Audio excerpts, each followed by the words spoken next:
start our meeting with a flag salute, sir. As soon as we get going. This conference will now be recorded. I pledge allegiance to the flag of the United States of America and to the republic for which it stands, one nation under God, indivisible, with liberty and justice for all.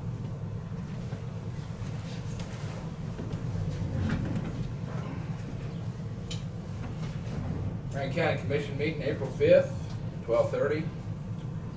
I'm gonna have some public comments to start with here, and then we'll ask for agenda approval or administrative business after that, and then we'll get going. So, public comments first off.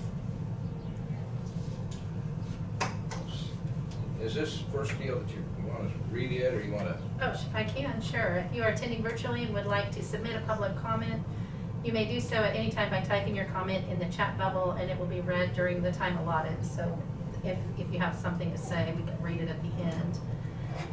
If you wish to speak during the public comment segment, you just need to unmute your microphone when the chairman calls for public comments. So if you do have one, this would be the time to do that. And he can call on you. So. Okay, and then that's good too, to put the address out where they can find our video at too. Yes. There you go. Okay, I don't see no chat up there. Nope. Nobody's in the building unless you'd like to speak public comment, sir. I'm waiting for Grant or Isaac to come. Okay, alrighty.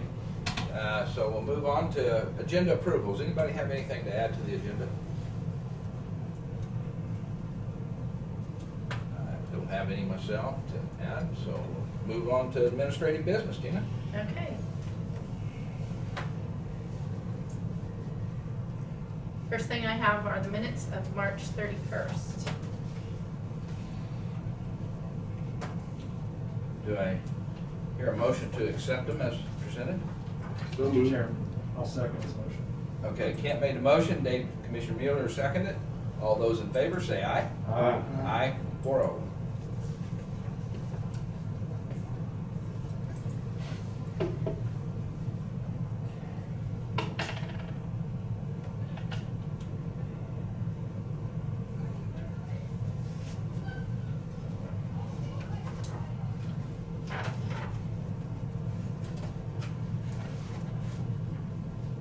We do have some change orders today. Okay. Try it this way. Yeah. I'm Donald Trump, and I approve this message. Yes, sir. I'll second.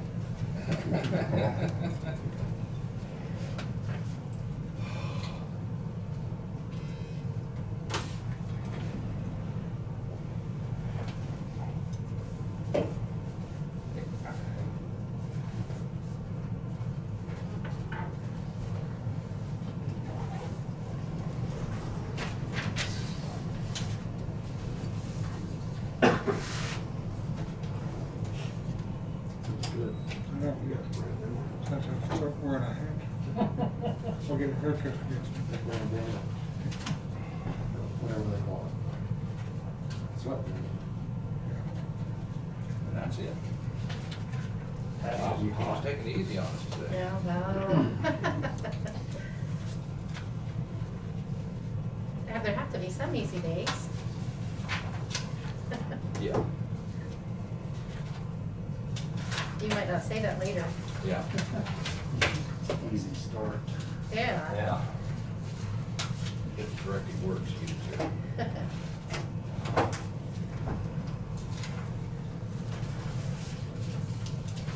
Ready for that new something to do in the fall. No.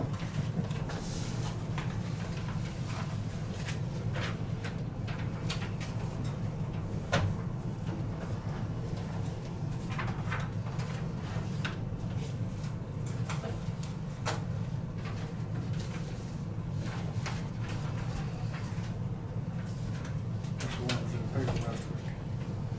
Oh.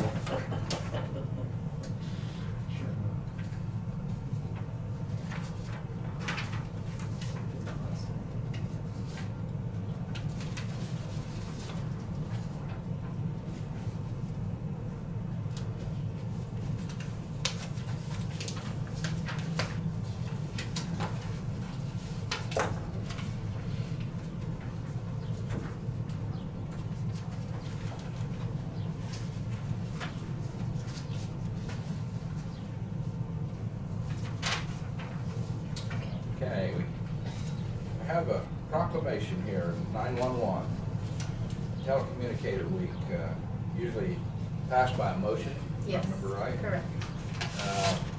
Do we read the whole thing, or?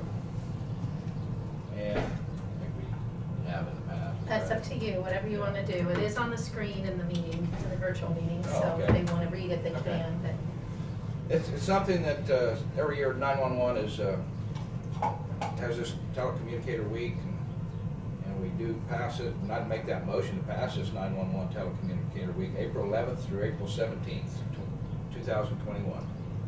Do I hear a second? I'll second it. Second by Dave Crowfoot. All those in favor, say aye. Aye. Aye. 5-0. okay, and that one is just set up for a signature of the chairman.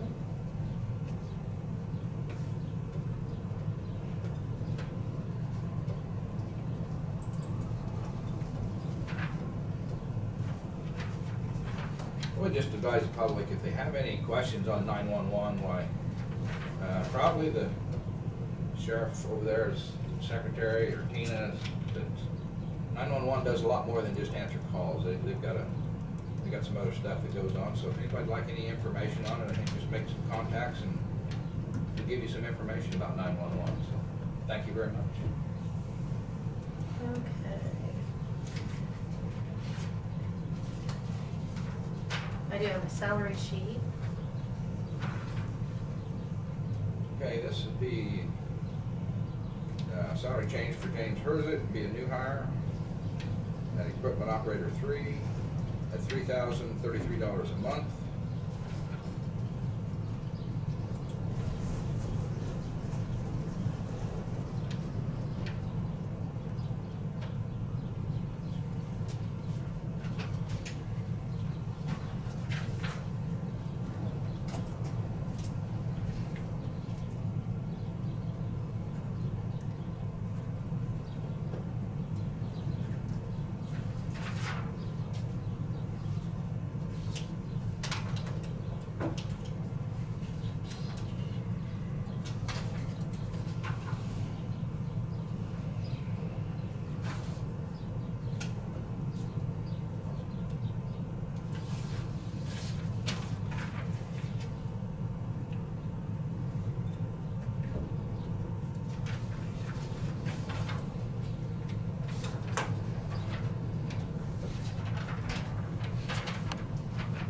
Okay. And Deidre does have a COVID update, and then she has another matter of business that she was gonna bring to you during administrative time. So this was not in your packet, but you do have it on the table. So when she gets to that, you do have that available to you, but,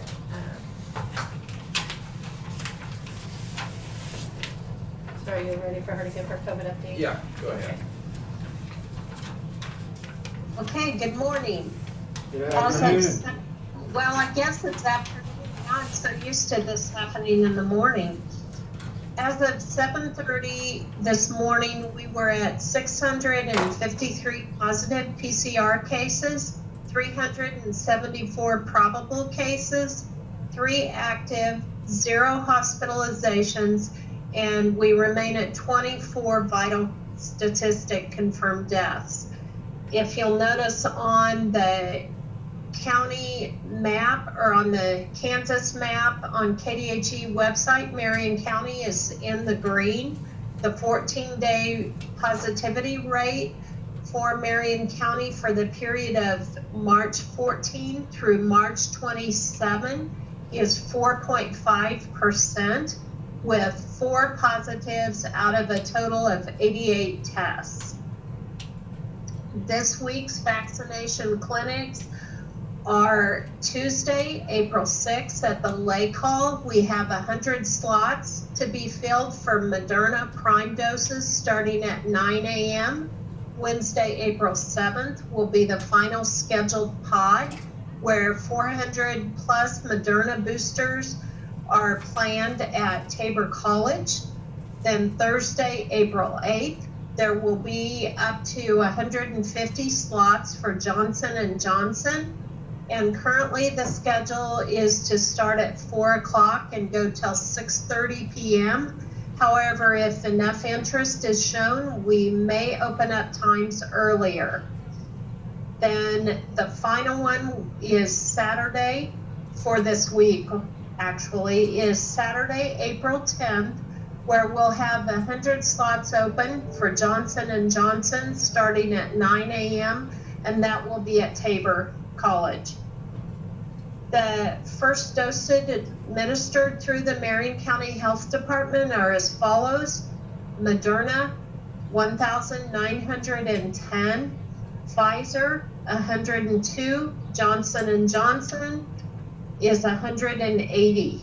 Vaccine distributed through the health department include 80 Moderna prime doses and 10 Janssen or Johnson & Johnson doses to St. Luke, 30 Moderna prime doses, 10 Janssen doses, and 102 Pfizer doses to Hillsborough Community Hospital, and 100 Moderna doses to Hillsborough Hometown Pharmacy. The online scheduler is connected to our electronic health record, and this allows individuals the capability of scheduling their appointments online. The health department Facebook page and the Marion County website will contain the links so that individuals can just go online and schedule their appointments. For those who don't have capability of that, they can always call the health department and we will schedule their appointment for them. The consents also are on Facebook page and the Marion County website. Tina has on your screen the proposal between the two hospitals and the health department to conduct a community health needs assessment. The last one was conducted in 2013, so it is time to have another one. St. Luke is kind of taking the lead, and they have chosen VVV Consultant, LLC. And if you scroll to the very last page, that kind of gives you the project steps. It will show like the start date is anticipated on June 14th, and then phase 2, June to July. Phase 3 will be in August, and then the final phase is on or before October 15th. The project total, as you can see there, is $6,500.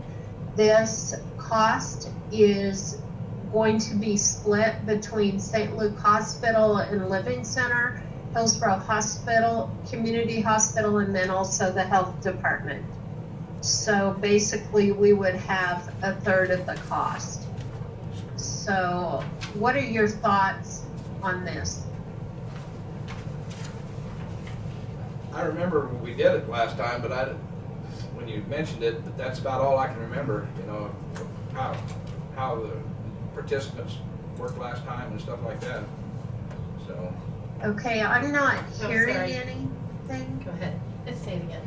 Okay, I remember when we did it in 13, but I don't remember how the participants, you know, participation come out and stuff, so. That's something that's pretty vital to get a good report. This is Dave. What are we trying to find out? Trying to find out what our needs in the county, if they've shifted from 2013, what the community's health needs are within Marion County. Most of the time, these health assessments are conducted every 3 years to really get a finger on what is needed within the county. But as you can see in phase 2, the secondary research will be collected, and the group will conduct online stakeholder community needs and have that feedback survey. That'll be launched. Then town hall meetings will be conducted in phase 3. Do you look like it covers the whole county from what you've got planned, Deidre? I believe we've just had one meeting, and I believe it will. I Okay. know that the hospitals sometimes when they do lead one, it tends to be a lot of toward hospital needs. But I think with this company and the way this is set up, I think it's going to be community more outstretched. Okay. I have no problems. Does the commission have any comments about it or anything? I think it'd be an excellent process to identify the needs, and it should then help justify any grant programs or applications. So it's good for Marion County residents. Things change in, 7, 8 years now since it's been done, so there may be something out there that we're overlooking. And like Commissioner Mueller, I think it was him who's identified it may be helpful in the future to apply for various grants. Okay. Yeah, if something pops up and we get a chance to get a grant, it might help a lot. So, Mr. Chairman, do we need a motion? I don't know. I haven't found that out, whether she's got it in her budget or whether she'd like for us to do something with it. She's good. She's got that in her Okay, budget. just ask. How about, Deidre, how do you expect to pay for it? I think I'm going to have to do some figuring, but I think it is well within our budget. However, if it comes out of county general, that would be awesome. Well, I just have to ask. See what the reply is.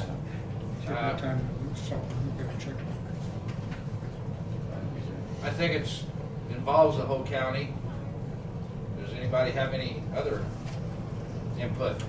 Well, since it meets it says created to meet ACH requirements, does ACH have any grant funding? I don't know, Deidre, do you know anything about that? No, I know the hospitals, that's why one of them is doing it, but I think, even if the health department puts up half of our third and the county general would put up half, I think it's a good thing, but I will make it work in our budget if that's what's needed, because I think it is important. I think it's a good thing as long as it doesn't become a mandate. I would make a motion then to split it half with county general sales tax and half with the health department. That's my motion. I'll second. Second by Dave Mueller. You're talking about our third. Yes. Yeah, of our third, be our half of our third. There we go. We're getting it down. Okay. Are you along with that, Deidre? You understand what the motion is? Yes, Okay. I think that'd be wonderful. Okay. So all those in favor, say aye. Aye. All those opposed, same sign. I don't hear anybody, so we'll pay half of our third, and the other half is your department, Deidre. Okay, sounds great. Thank you. Thank you. That's all I have. Is that all you got today? Okay. Yeah. Anybody have any final questions for Deidre? Thank you, Deidre. Thank you. Okay. Go ahead. Well, Nick, that's all I have for administrative. I think you're ready for Reed, HHW, Transfer Station Recycling. Josh is on vacation, so Brandy is attending remotely. I'm here. Well, good afternoon, Brandy. Hello, how's everybody? Good. We just got our chemical bids for the year. Okay. I'm not sure how everybody's done this, but They're on the table in front of you. In this, Okay. And I have them on the screen, but you don't have them on yours, on your packet.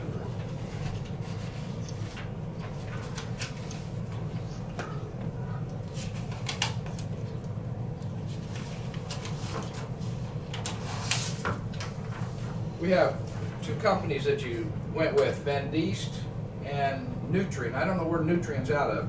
Do you, Randy? Sometimes out of Goddard, sometimes out of Galva Okay. is where we get most of our chemicals. And Van Diest, is that Salina still? Yeah, Abilene. Or Abilene, okay. We have Van Diest bid at $28,622.82. And we have Nutrien at $28,778.80. With Van Diest being the low, does anybody have any comments on this bid? Brandy, is that a comparable bid to last year, or we changed around a lot of the purchases? Typically, what has happened in the past that I'm aware of is each chemical, you guys have chosen to go with the lowest bid on per chemical, not overall bid. But as far as that goes, everything's still about the same. Well, thank you for saying that, because I forgot about that. Yeah, last year we bought from both companies. Yeah. Okay. Yeah. I don't know if it's good or bad, or. Well, I mean, there's some good price differences in some of it. So that's why it's probably in our best interest to go individually. okay.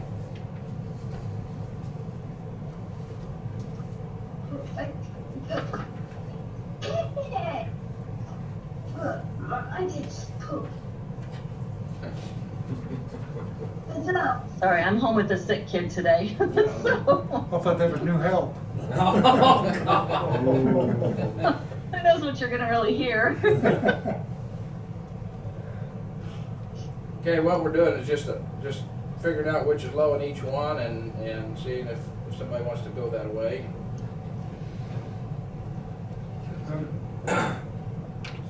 I'd make a motion that we go with Van Diest, 4, 5, 6, 8, 9, 10, and 10. Okay, that's a Oh, motion. yep, sorry. Should be 11. Yeah. Oh, okay. Yeah. So we'll make that 11 then. The bottom one. 4, 9, There or we go. 8, 9, 10, 11. So, Have a motion by Commissioner Gehring. Do I hear a second? Second. 8. Yeah, I was just listening, making sure who I heard. Second by Dave Mueller. All those in favor of that, say aye. Aye. Aye. Opposed, same sign?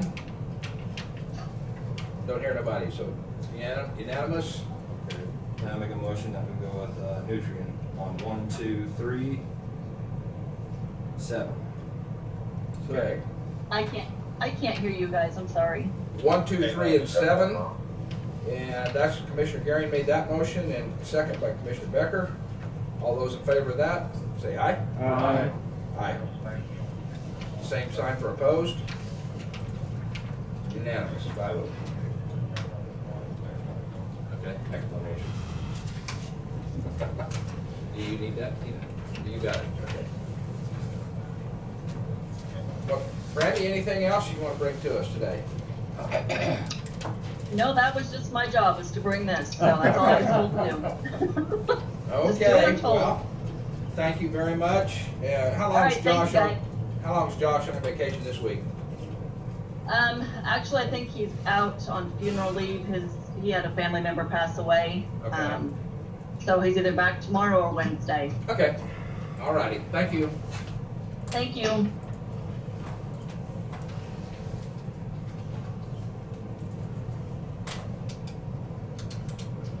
Does anybody else have anything? Nope. Okay. Well, Mr. Travis Parmley, we're moving right along to you, EMS. Yes, sir.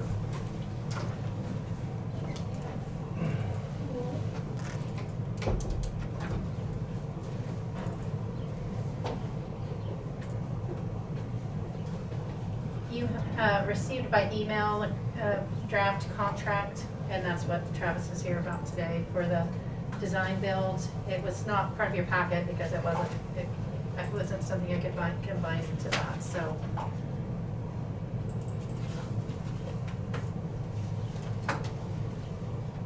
Has Brad had a chance to look at it?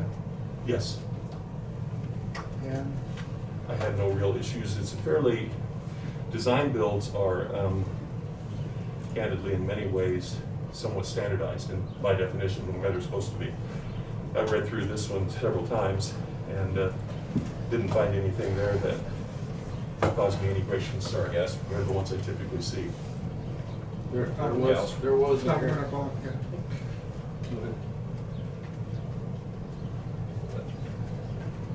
Are you talking? No. Oh, okay.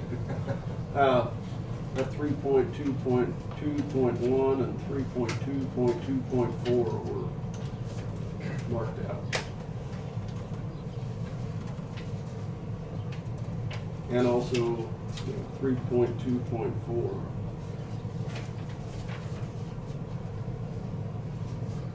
You probably saw them. I had just marked those out because they weren't applicable. Well, that's what I figured.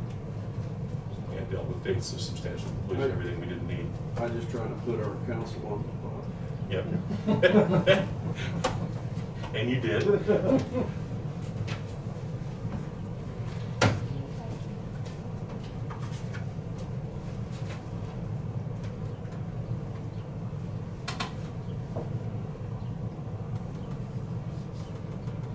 I'll go ahead and make a motion to approve the agreement. Is there any other discussion before?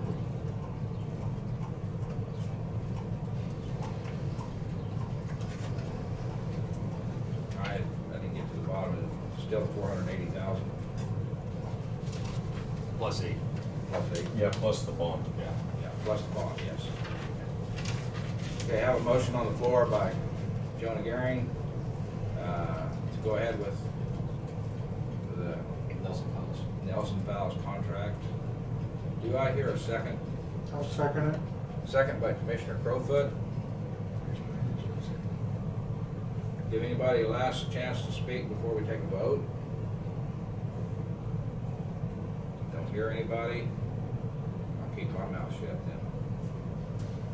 All those in favor, say aye. Aye. Aye. Same sign for opposed. Don't hear nobody, it's unanimous. I think this is a step forward. It's something that this commission is set out to do, is provide good service for everybody in this county.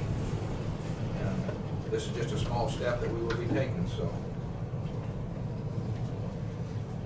I'd like to thank the commission for your dedication to EMS across the county. You see at the top line. Yeah, I'm just gonna say this is okay. Sorry, I didn't put a sticky note on it. Time to look.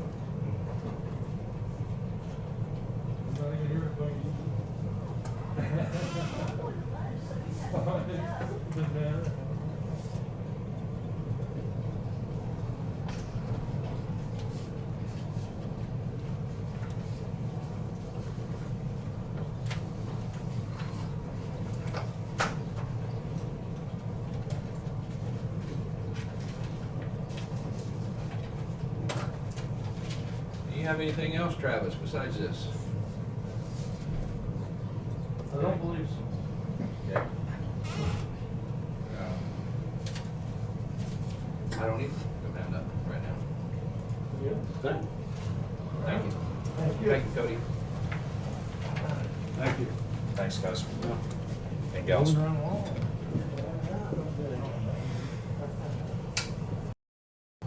a little early for Isaac. You guys want to wait? Are you ready? Come on in. I was thinking that the bait shop was still with you here, but that's gonna be a little later too, so. Go ahead with yours, Isaac.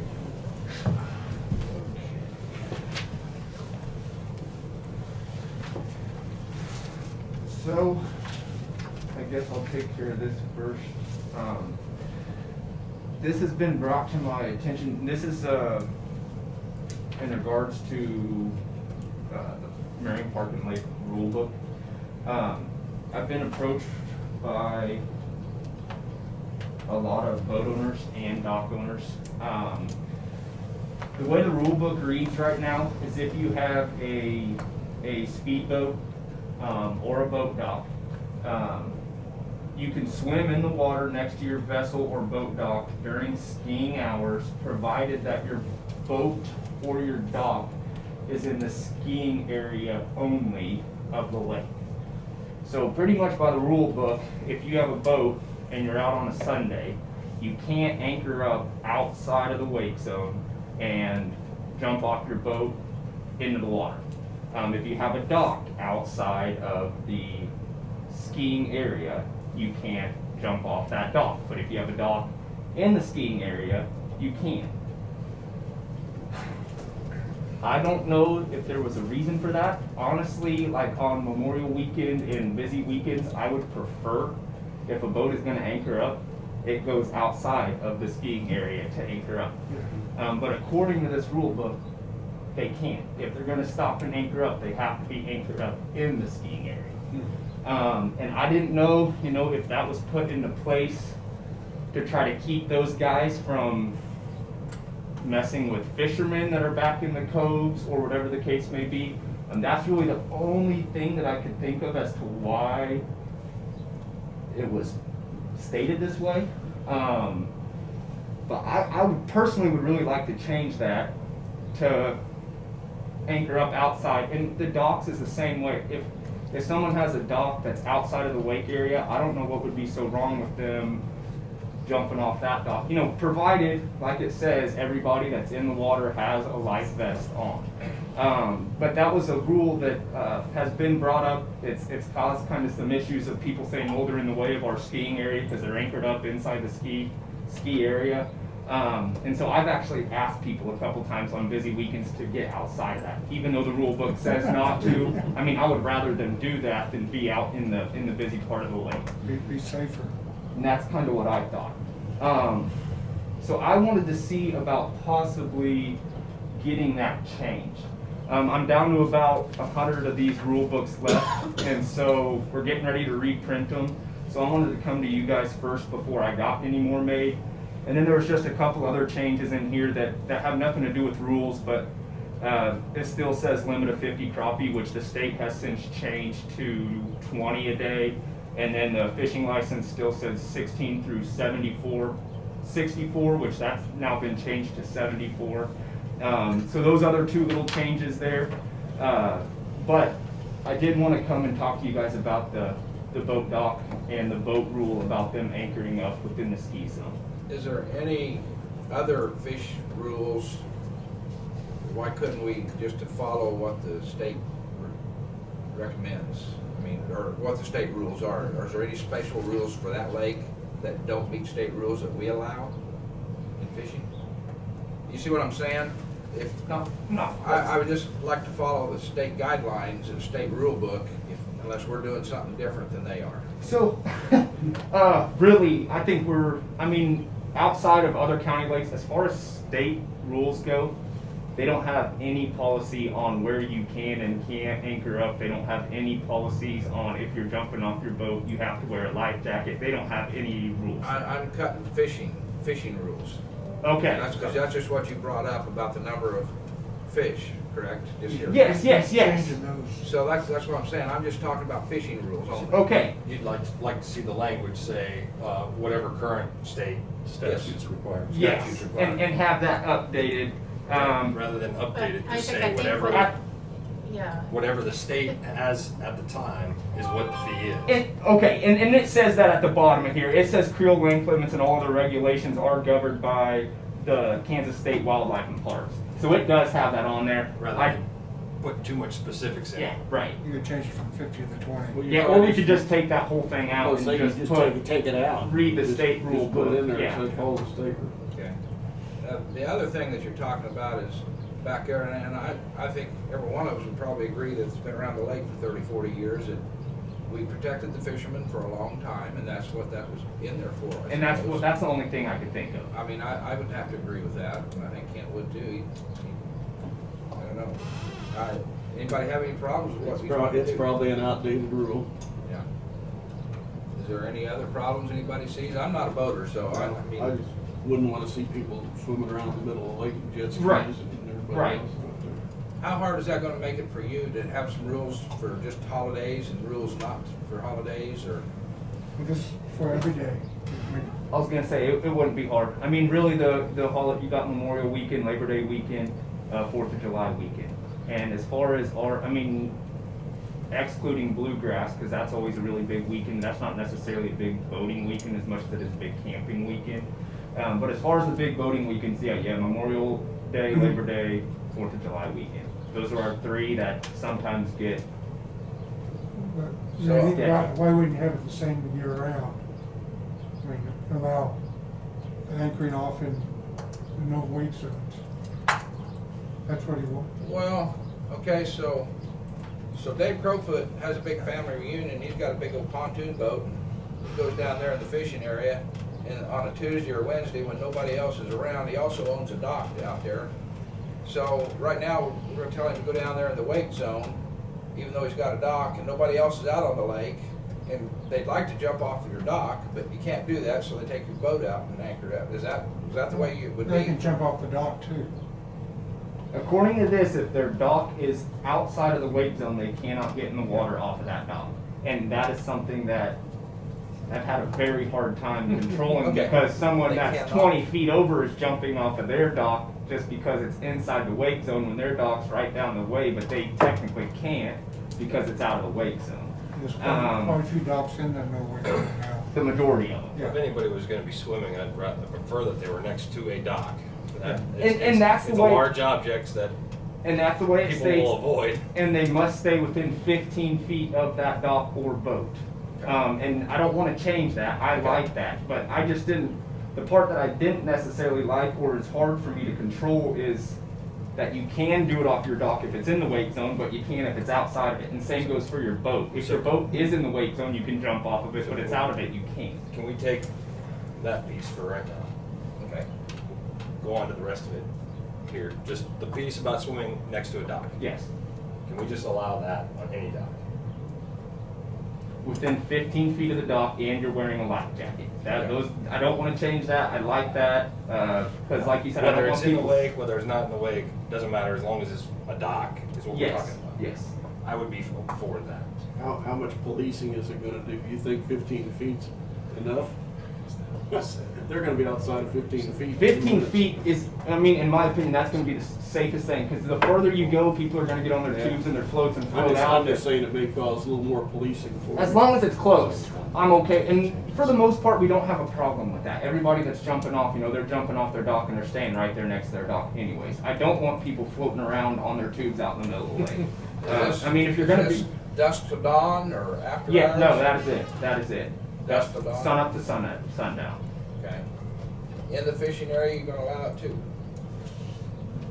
Yes. Outside of the wake zone, yeah. That's what I mean, I think it'd be easier for me to handle that than saying, yeah, you can if you're here, but you can't if you're here. Does everybody understand or have any more discussion? We've got a fisherman there, I don't know what do you Right. think? No. What do you think?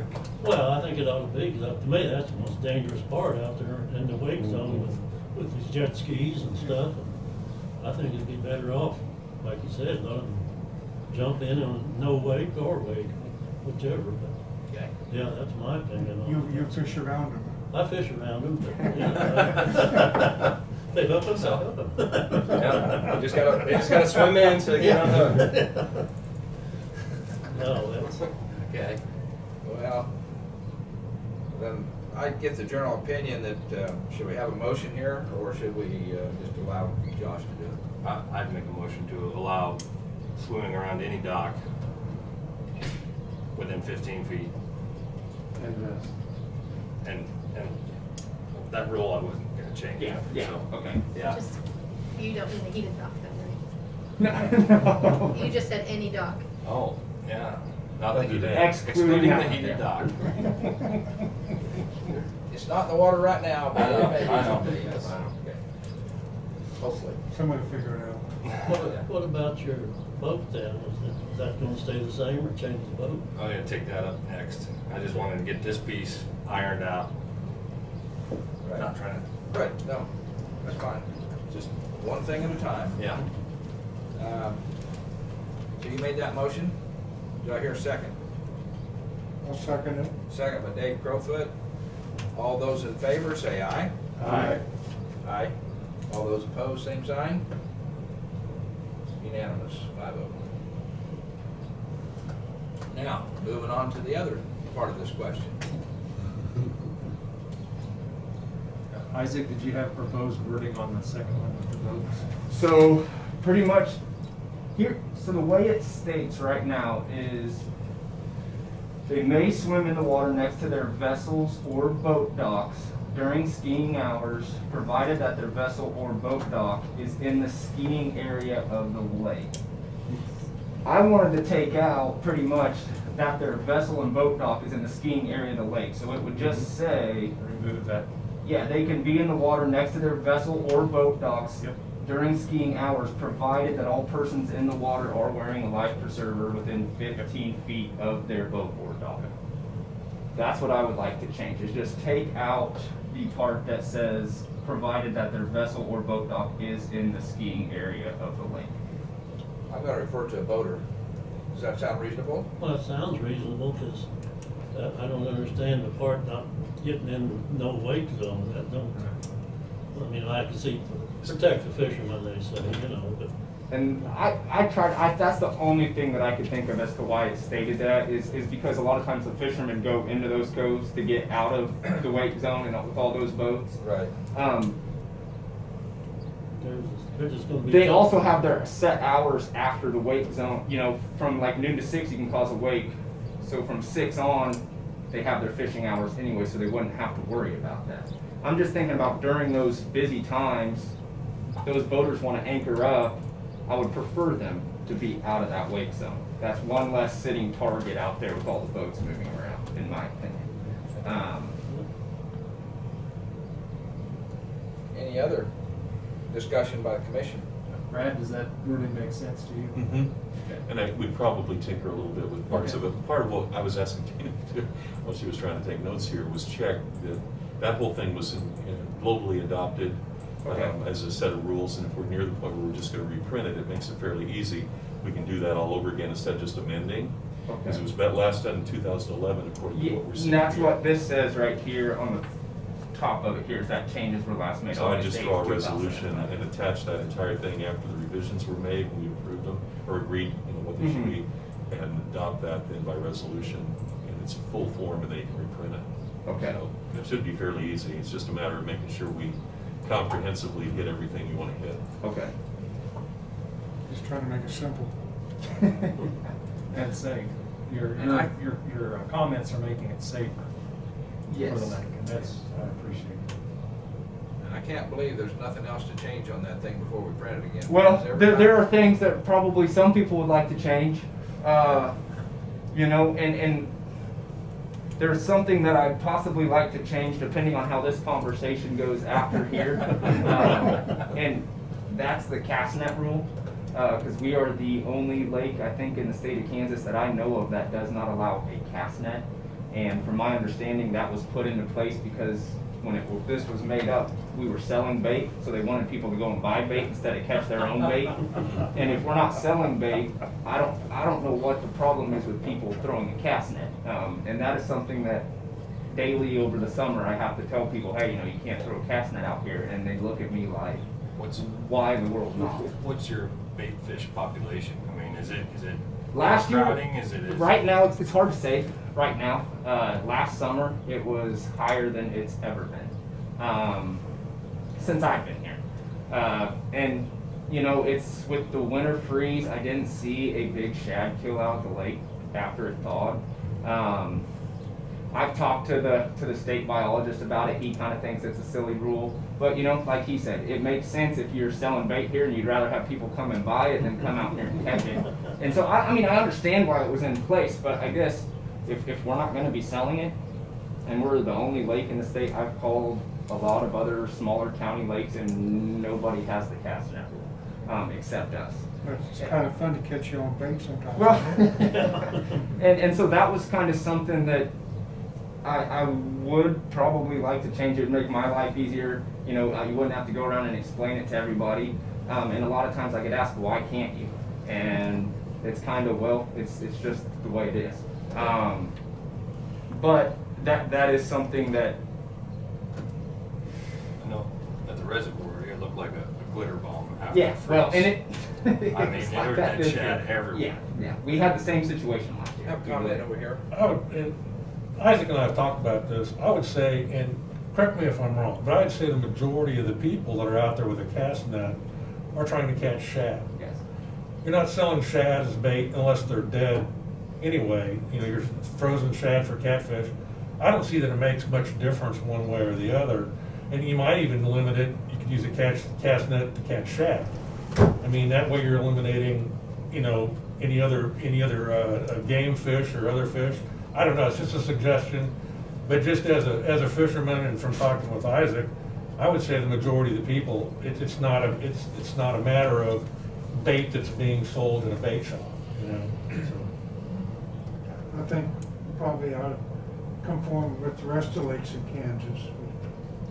I mean, I don't know if it'd make anybody mad, but Federal reservoir. it's what less work you'd have to do. I mean, you could, Well, it's only legal to catch bait fish, right? Yeah, you're not. I mean, Yeah, if you, I mean, you can catch game fish. You just have to release them. Throw them you know. back. Yeah. I mean, that happens. Yeah. Right. All the time. Yeah, you can't really control that, but. Would you set any kind of limit? I mean, would you keep somebody from abusing it? Well, and that would be something that if we change, you know, I know as of right now, they don't have, you know, if you go out to any state lake, there is nothing in regards to how much you can take. Talking to the state biologist, he might have some recommendations for that. You know, but I don't know. I mean, I guess you are going to have somebody abuse it. I'm sure you'd run into that problem eventually where somebody has way more than they'll ever need. and they out But, the reservoir one time have a bunch of people come in and take a lot of fish. I mean, That's it. But yeah, that was, you know, that's one that. When the state does netting, do they do any work with bait fish? Yeah, they do. So they kind of keep a handle on Yes. what the density of the bait are. Yeah. I mean, if all of a sudden they came back and said, "Oh, your population's going," You don't have anything. It would certainly put some restrictions on Right. things, I guess. Right. We haven't heard a report lately of what our fishing is like. Yeah, last year they weren't with the COVID. They were shut down, and Okay. we're the only lake that he is in charge of that doesn't have zebra mussels. So every year he comes to us first, and normally it's April. And last year they weren't able to do anything. Okay. He did come out in the fall. He didn't do any of his, and they set their nets. He said everything looked good, and then all they did was stop channel cat. He was kind of in a rush deal last year, so they didn't do a whole lot out of the lake last year. He did say he was supposed to be calling me early April, so I'm expecting that. I talked to him end of February, and he does plan on coming out, and I think they're going to do shopping and netting this year, but he hasn't been out yet. I think it's a general feeling here to go ahead and be all right to change that and take that out of there then.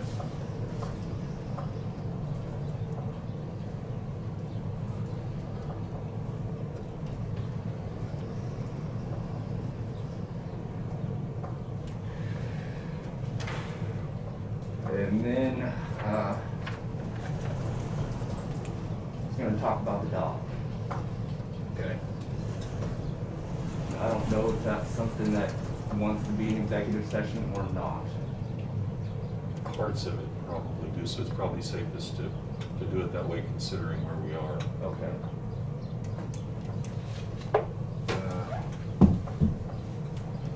Contract negotiations.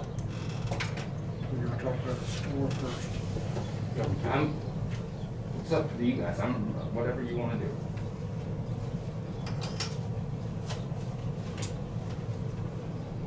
You wanna tackle it right now, Commissioner, or? Or do we want to take up the next piece?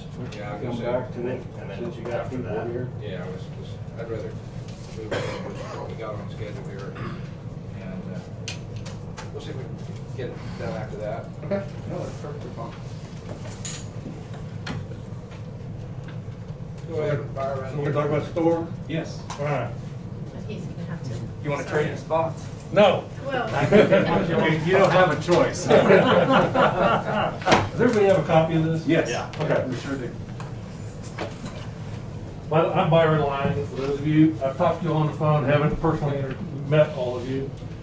I am a Lake resident, just for full disclosure.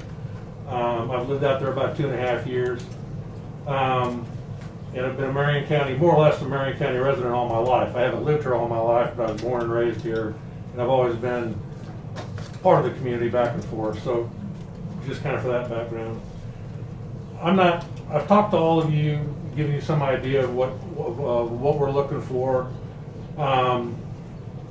giving you some of my reasons, and I want to kind of reiterate some of that.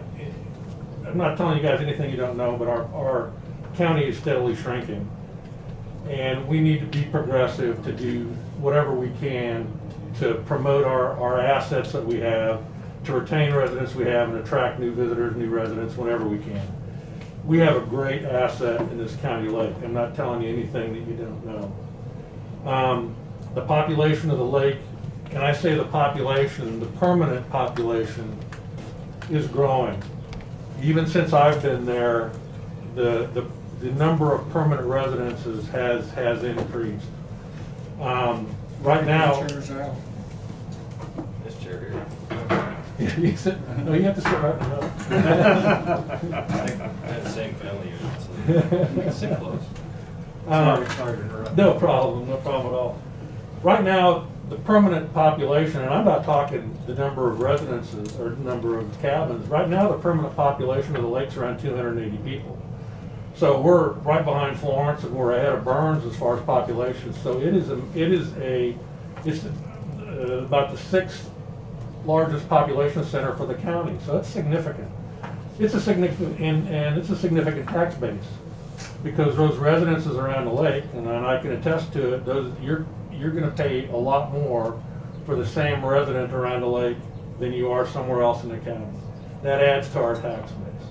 Obviously, the tourism that it generates adds to the tax base as well. Right now, as you're aware, a visitor to the lake has to, or a resident like myself, you have to drive a considerable distance to get bait. For myself, if I'm going to go fishing, if I'm going to just get a bucket of minnows, it's an hour of my time to go to a bait shop, come back with a bucket of minnows, and fish off my dock. Growing up, all of us, when we grew up, we had great memories of going to that county bait shop. That was always one of the big thrills when I was a kid, of going into bait shops, seeing the crawdads and whatever else they had in there. I'd like to bring those kind of things back to this community. I just think it is a great asset that we need to generate. Also, on the same wave, if you just want a soft drink or a Gatorade, you got to drive all the way into town, to get something like that. To me, that's not a great benefit to campers or tourists that we want to come and use our lake and get them to continually to come back or buy a residence or a cabin out there. As part of this process, I've talked to several other lake managers. There are several other counties and municipalities that have very similar situations with a county-owned property, with a county-run business, bait shop, convenience store on that property. Lake Afton's definitely the biggest one. Harvey County has one. Winfield, Wellington, Wyandotte County, they all have somewhat similar operations, similar situations. I've also talked to a few local businessmen to get their thoughts about possibly having a shelf or stocking things at the lake, of being part of it as a community. And these other lakes that have similar situations are doing things of that nature as well. I've talked to the Carlsons. They're willing to be the supply center, if you will, for groceries and whatever. I've also talked to the gentlemen that run the Napa Auto Store. They're interested in putting in a battery display, say for RV batteries and boat batteries, so just for the convenience purpose. So I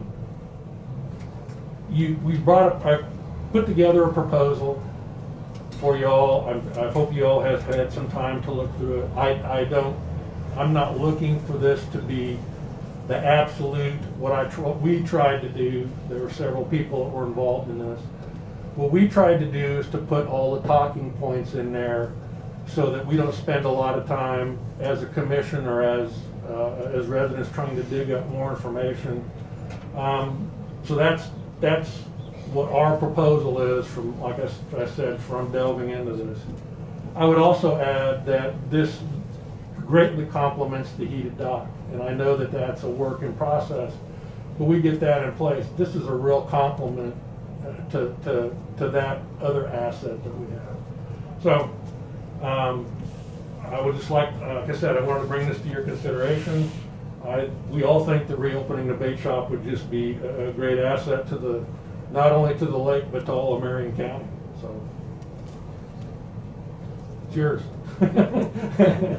Well, and I sat down and visited with them and Brent one day, and they've got a lot of good points here. I'm quite sure they're not familiar with our side of the story and how it comes about, but I'm interested in hearing what the commission wants to do now and stuff like that, and what they think they can do, and then what it does to our personnel and stuff like that out there. So commission, if anybody has any opening comments or any comments they'd like to see, why? In concept, I agree with most of it. I do have a question for Isaac though. Is that going to totally change your job description? Well, and we talked about it a little bit. As far as if this were to happen, ideally we would have to hire part-time office help. Whether that's, I would not need them during the week, but maybe Friday evening, Saturday, and Sunday would be probably something that we would have to do if we were to do this. Now, we've talked about I need a new point of sale system, or whatever that is to keep track of inventory or whatnot. And it all kind of depends on what kind of records we would have to keep and what we would have to do there. And that's something that would have to be figured out. But it's nothing that I don't think we can handle by any means. I do think that, yeah, a part-time employee for the weekends would be something that we would need in order to make it work and run smoothly. Yes. Yeah. In putting this together and in our discussion, I did some down and dirty calculations on hiring a part-time person with thinking we might be open extra hours on Thursday, Friday, all day Saturday. So I did that for the entire summer. And I forget what the hours I came up with. I've got some calculations. I used $10 and $12 an hour just to but we're in the $3,000 range to hire somebody part-time for the entire summer, which we kind of built into our budget that we brought in. And in talking to these other managers of similar situations, they've said they've had great success in hiring teachers for the summer because it fits right in with their schedule. So it's a benefit to the community to try to add, an extra job in there, so, or two, whatever. Any more discussion? See what it would add to the lake, amenities. Just the campers, there is a lot of traffic. I see campers going to and from town all the time. I don't know if them cut that down or not. Well, one of the things that I brought up to several of you too, I know there's been complaints from time to time of, ATVs, unlicensed vehicles, whatever, using the back road going into Marion to get whatever. So this helps address a safety concern as well. If those people are just running into town to get Gatorade or whatever, we can, you know, this can help cut some of that down. So, or at least that temptation. So. As far as a proposal, I mean, one thing that I'd like to see is item number 5, the store will utilize local, and then I would add in Marion County businesses for all inventory. So that way, we're picking it up from somebody here. You couldn't do it from home, like you can't buy fish hooks in town. Well, you can buy them out there. Could I ask you to consider, if possible, because we've had some discussion about that, and I think there are some avenues to do that. I don't think necessarily across the board is necessarily possible. So, and then you may also get in a situation where to justify, you know, your prices are gonna be, you know, sky high. Yeah, and I'm just looking at it, and I know that I'm gonna get some pushback here, but I'm looking at it as a convenience store, Yeah. not a discount store. Oh, absolutely, absolutely. I think when I walk into a bait shop, I expect to pay double or triple what I buy at Walmart. Yeah. But I'm there. Yeah. And so, if I can get twofold, if I can get convenience plus support our local businesses, Yeah. that's a win-win for me. Yeah. And that's just Yeah, where I I just sit. can't see how you can buy at a bait shop. So, come out ahead. Correct me if I'm wrong, Isaac, but I think one of the advantages on the bait situation of buying straight from a hatchery, my understanding is you put in your order, they come into your bait shop, they clean out your tanks, your dead minnows, whatever, they put in new and they leave, is that right? So. What they could do is coordinate their orders, you know, buy together. Yeah. Say I'm low on these 6 things. Yeah. Let's buy them together and, you know. That would Yeah. fit, because you would be benefiting that Yeah, Marion maybe County business get a somehow, some discount. way, and I would support that. Yeah. You know, I'm going to Costco today, do you need something else? Yeah. Well, I mean, Right, that's what. exactly, exactly. Dick's Sporting Goods, Yeah. and you get a discount there, maybe. The only thing I have really is part-time help. Calls in for Saturday afternoon, and Isaac gets off, if that's his normal work day, gets off at 5 o'clock. And that person calls in, and we've been running till 8 o'clock, I think, or so. I don't know what kind of hours you're looking at or something, but then who picks that up? Or do we shut the door? That kind of stuff is what I don't want to see happen with Isaac, to have to pick that up and be part of that, because that's his time off. It's his time off. He doesn't get time off in summertime.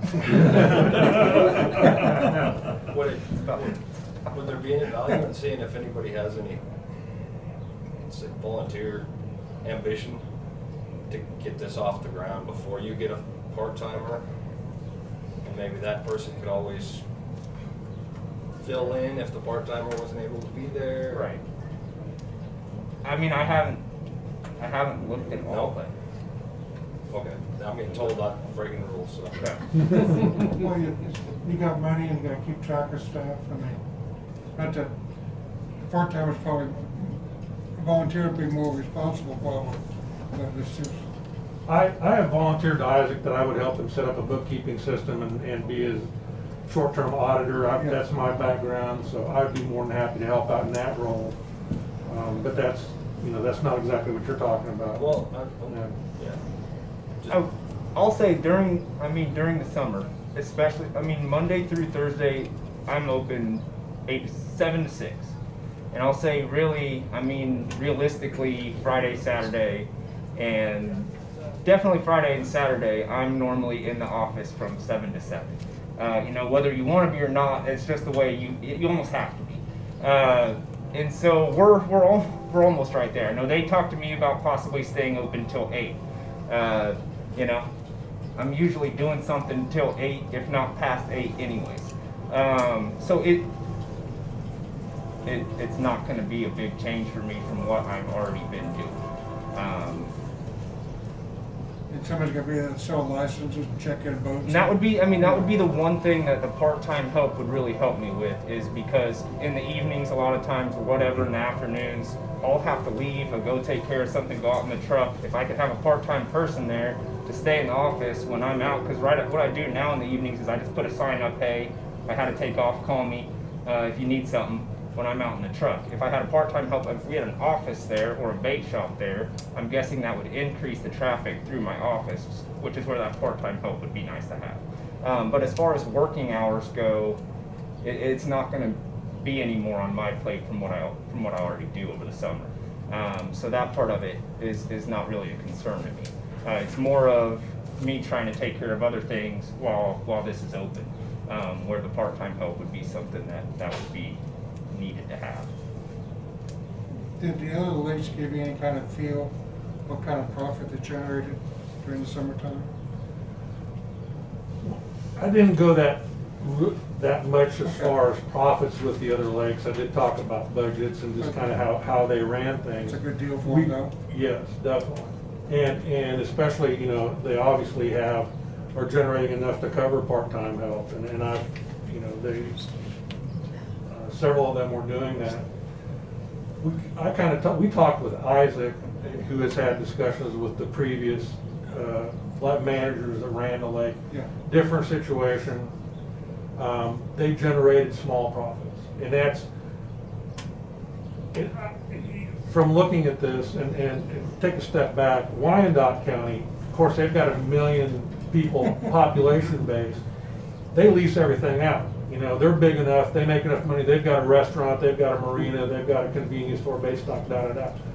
We don't generate any kind of profits that would entice anybody that would want to come in and do this on a standalone lease basis. So that's why we didn't even bother to go there. I do think this is going to, I feel, and I think Isaac feels, this will generate enough money to definitely break even, if not generate some profit. And when I say break even, like I said, we built in a little over $3,000 in our budget for part-time help. So we tried to build that in there. So. Any comments, final comments or anything? What issues does that bring to the office? Okay, I just made a list. Just a couple things.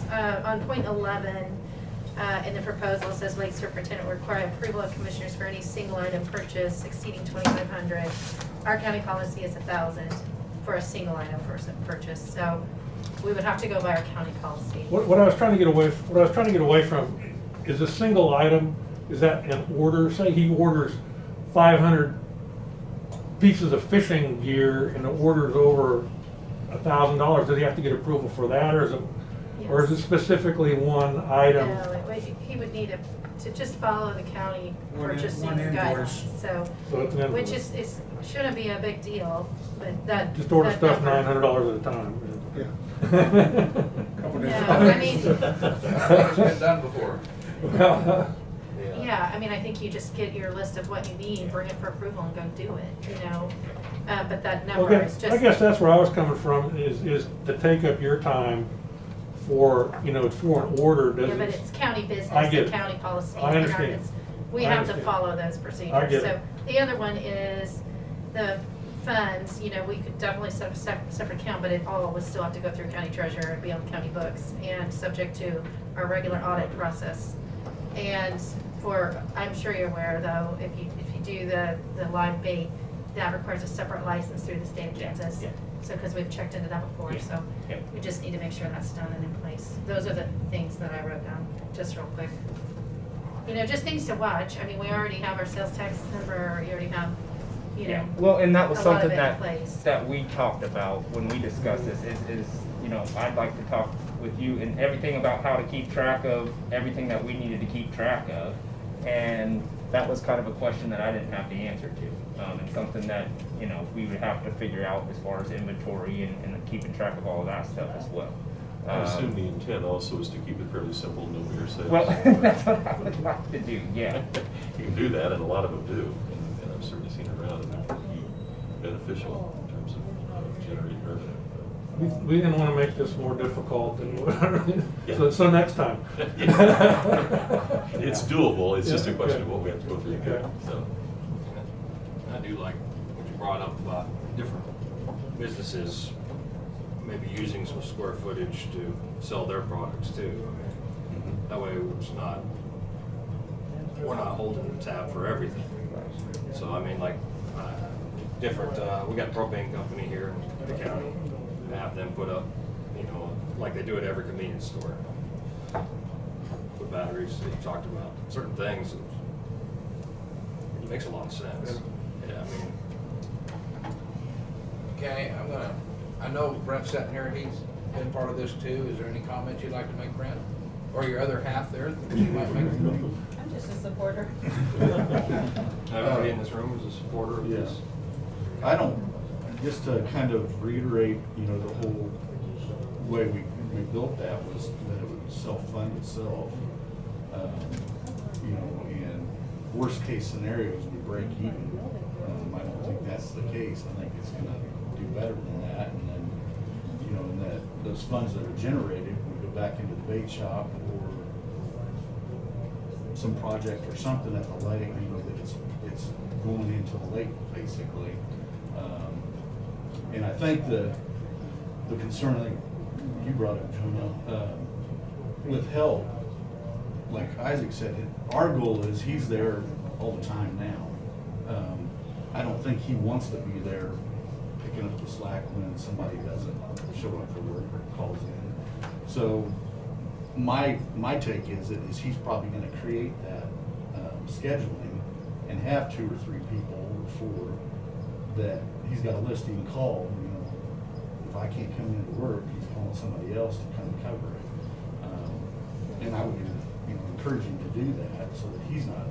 There might be an occasion where he covers the last hour of the day, but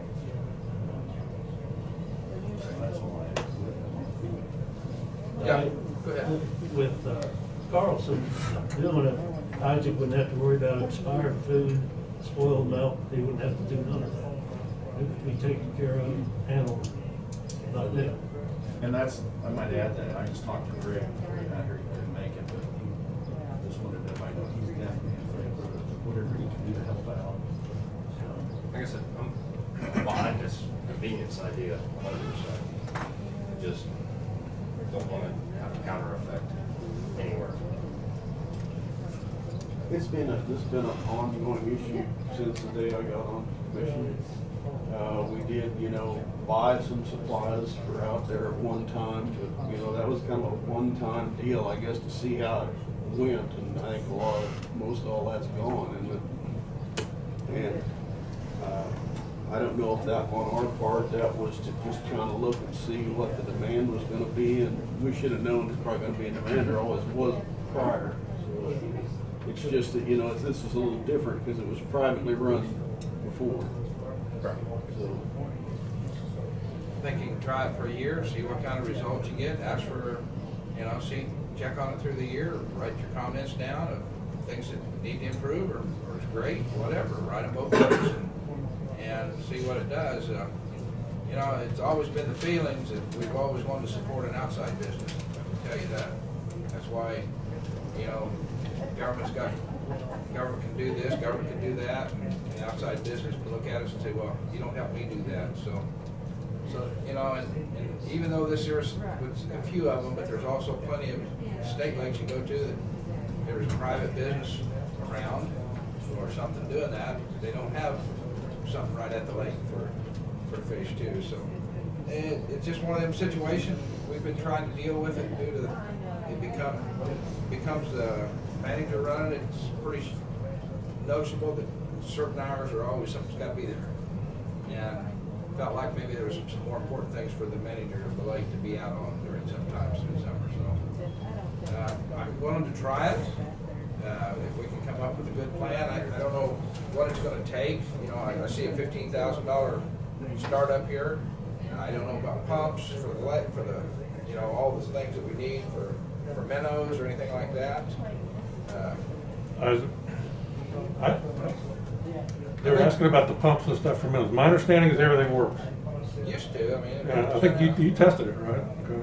The only thing that I'd like to look at is the water that runs I mean, all the tanks are still there, all the faucets and everything that run those tanks are there. I think probably that water's gonna have to be tested, because I don't think it's ran for There's only one other thing 4 years. that I think we need to do is, you showed me some wiring, some situations in that building that we need somebody to go through and verify our wiring before we start, because we don't want to start something up and have a problem. And I think there needs to be some inspections done. Probably should have done 20 years ago.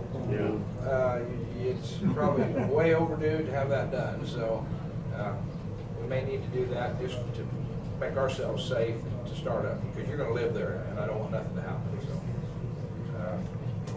Well, you know, we can budget for this next year, but I don't know how much of your budget would support that 15,000, or Well, would you need to dip into the general fund to do that it? was another thing that we had discussed when this whole thing was brought up, is you know, where that money was gonna come from.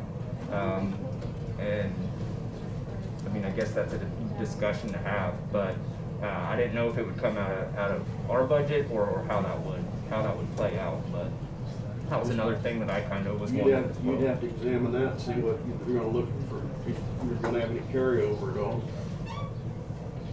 Does, just probably way off here, but promoting tourism, does that fit into that at all?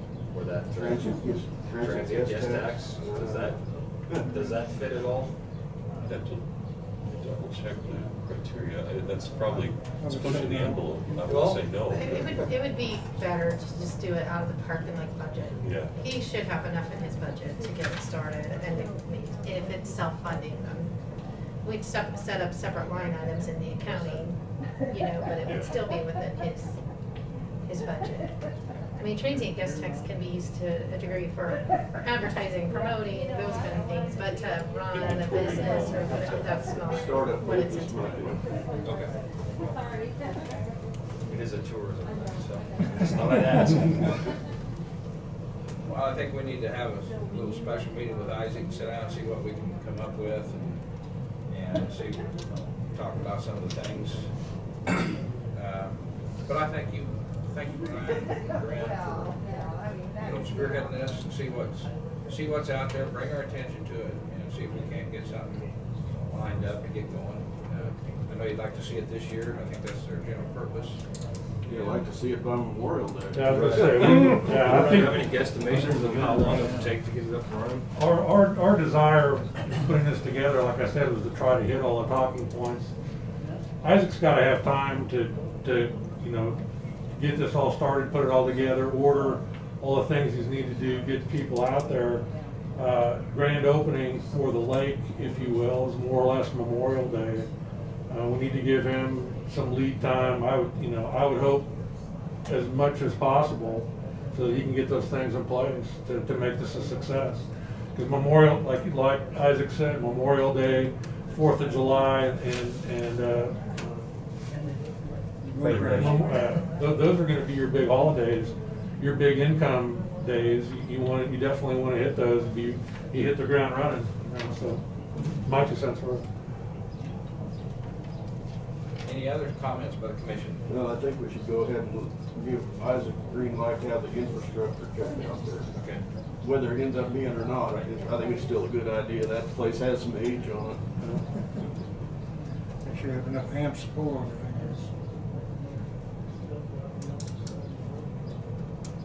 I know it's gonna be back, I know them little pump motors don't pull too much, but I don't know what they was plugged into back there. I used to see some lights and stuff hanging from there. It needs to be looked at. It does. So get some bids out on checking your building and see what we can get done. Make sure electrical plug-ins are all good and safe. Lights. That's a start. Now, when I visited the other day, there's nothing hardly on the walls left from what we bought, you know. Yeah, it was but what I don't know mostly gone last fall already. Is it if it made any money, whether it broke even? I don't have it with me. I have all that information. You might share that with us and see if we can go from there. Any other comments, Commissioner? Probably something we want to continue and have it on the next agenda then. Okay. We can do that. That's probably not give anybody enough time to get out and check the infrastructure, but at least we could get some preliminary approvals. Okay. If that needs to be. You know, the 15,000 startup, but like they got an operating budget of 2,500. That I think that's what single item. No, that was purchase. Yeah, it's got to be a thousand. Yeah. That's got to be housed up. Yeah, but an operating budget where you know you're sitting there under to a couple 3,000 underneath. Well, we want to know why where you're at. So I guess I'd like to see the thought that we're going to go forward with a $15,000 mark and what that entails. What's your list of inventory, what you're going to get with all that money, what you're going to do, get a breakdown on that number. Okay. Yeah, because you may have 2,000 or 3,000 in infrastructure. There's probably going to be good changes. That's kind of where we need to start, I think. I mean, I'm sure you guys all did your homework. What if it turns out to be 20? You know, you really need that before we go ahead and say, yeah, let's go forward to 15. I agree with that. We could do a motion as an intent to proceed. I would definitely make that motion. Have a motion with the intent to proceed for. Can you actually state what your motion is? Intent to proceed, that we pursue a bait shop at the county. With a potential of a $15,000 seed. Feasibility of. Okay, have a motion by Commissioner Gearing, second by Commissioner Becker. All those in favor say aye. Aye. Aye. All those opposed, same sign. Hear none, unanimous, 5-0. And try getting that 15,000 breakdown. I think that's the first thing we want to look at probably, but we'll get the other part needs to be done no matter what. We'll get going on that. So. Thank you guys. Thank you. Thank you. Appreciate your time. Appreciate you guys bringing it. Thanks for doing the work. You showed up for moral. It's good to see that. We don't want to be on long. Just remember 50 years ago what it was like. Hey, I'd be more than happy to help.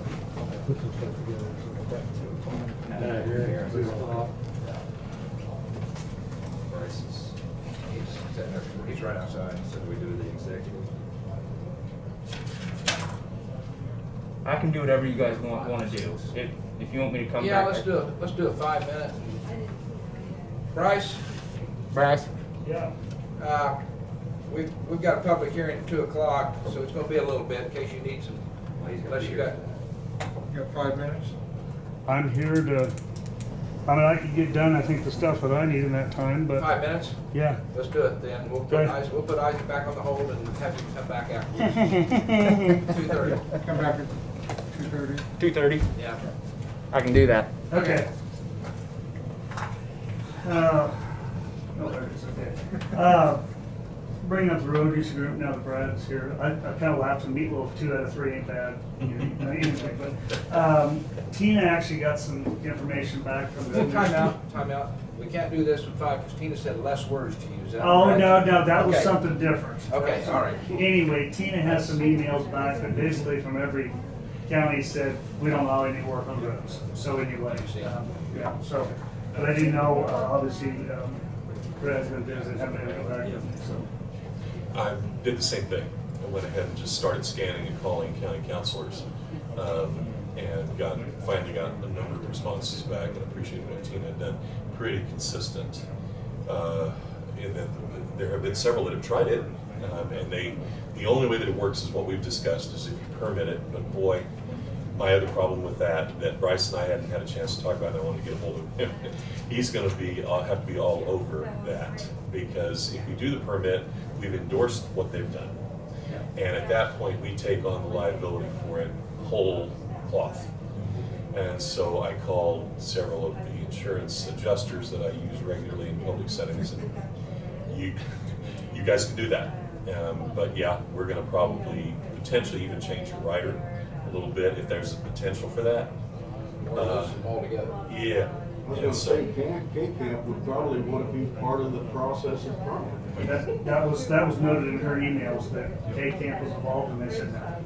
But anyway, Brad and I can get back on that. Yeah, I've gotten that much done since we first talked about this, and I even kind of drafted one in anticipation I was going to give to Bryce, and I thought, boy, he's not going to like what I have to say, because most of it involves a lot of his time, more than it probably would take to direct somebody for the county staff to go do the job and look at it and know that you had it done a certain way and under our current coverage. So I'm not going to tell you no. I'm just telling you it's an uphill for us. What about the 1099? Yeah, just doing an independent contractor kind of approach. Yes, we can get into that, but that's a little different for us. It creates its own complexities. But it does have, they have to be insured then, but then we get into, okay, what coverages do you have? Have you got them in place? Have you shown us proof of them? It's still going to be a fairly hefty oversight process. So. Well, we can continue to work on it. Making sure we're A looking at little all bit that. after the fact, but can you issue a cease and desist on someone that's done something like that? Yes. I mean, they already did it, but Well, you get that, they're not gonna do it again. Yeah, what we do is send it's basically initially it's a letter that indicates that this is already done, it wasn't authorized, we didn't endorse it. We wouldn't expect it to ever occur again. As a matter of fact, we prohibit it. If you do that, we would be immediately looking to get a court order to stop you if you insisted and create those kinds of issues. But it's just kind of a standardized letter that we put out, and we'd actually start sending out to a few people, because we do have some. And I'm not saying these people don't mean well. They do in a lot of cases. There's just some of them that you know enough to be dangerous. Put me out there doing some of that, and it'd look a lot worse than what these guys have done.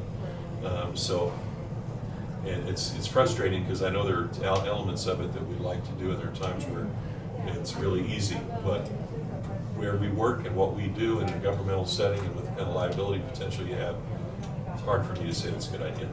So are you drafting something that prohibits any individuals from, okay, thank you. I did that in the alternative. Okay, that's where we're Because, going. and again, I thought I'd show that to Bryce and have him take a look as well, because if that, it has steps in it. If you guys are out there, if you notice someone doing it, what we'll do about it. So, I just want to know that's the way we're going. yeah, and that's kind of where I'm at. Whatever you guys want to do, we'll do it, but I'd probably go that route as opposed to endorsing it. Just let you know real quickly, we had the field check for the HRRR project 190th and Nighthawk. We had a little bit of discussion, and we're going to have the recommendations to a little more cost increase, because I was just expecting to do an overlay for that area. If we use the state and federal funds, we have to bring it up to current design standards, so they have to go back in and put ag base, 6 inches of asphalt. In the long term, it'll be much better. The problem is with what we have out there is we can't mill in rubble strips if we don't have substance underneath there. They originally said it might be up to $73,000, which is about, I think we were approved, we talked about $208,000. But again, we've got some time to work that out. That was just discussed, so we're working on that. So just FYI. Friday is the deadline for the cost share, the 90-10 split with KDOT. I talked to you about the first week of March. I haven't heard anything what you guys come up with.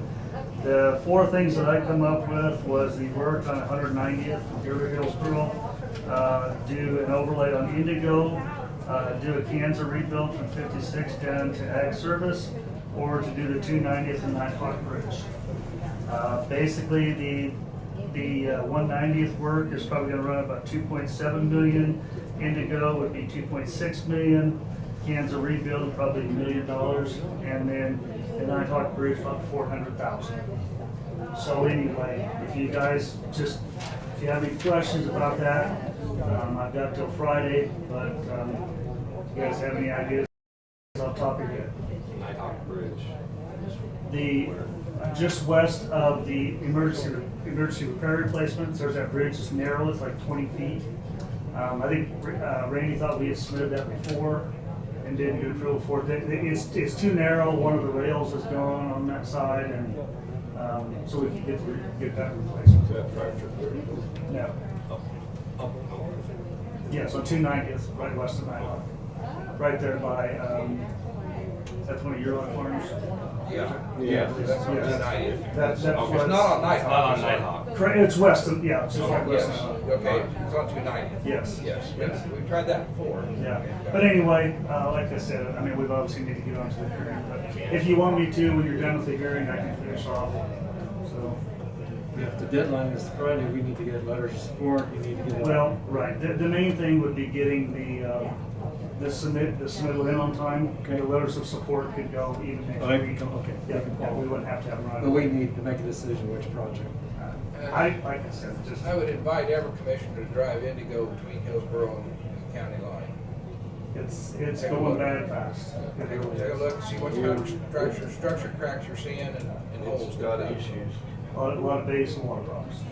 That carries more traffic than the Nighthawk. That is the highest volume road we have, just above 190.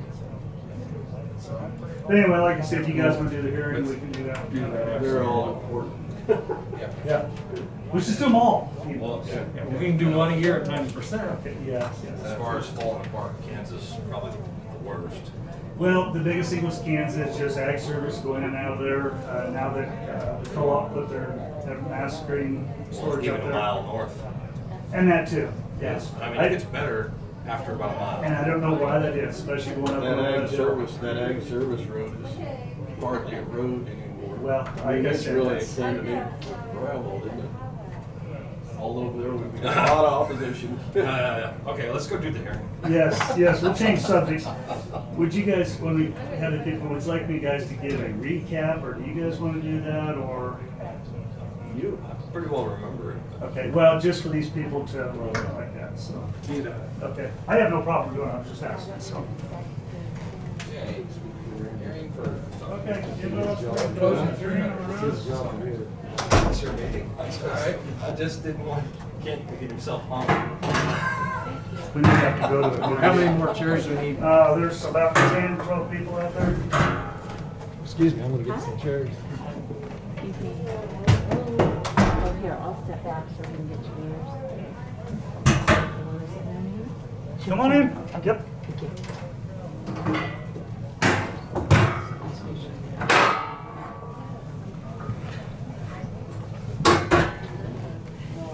How many more we're gonna need?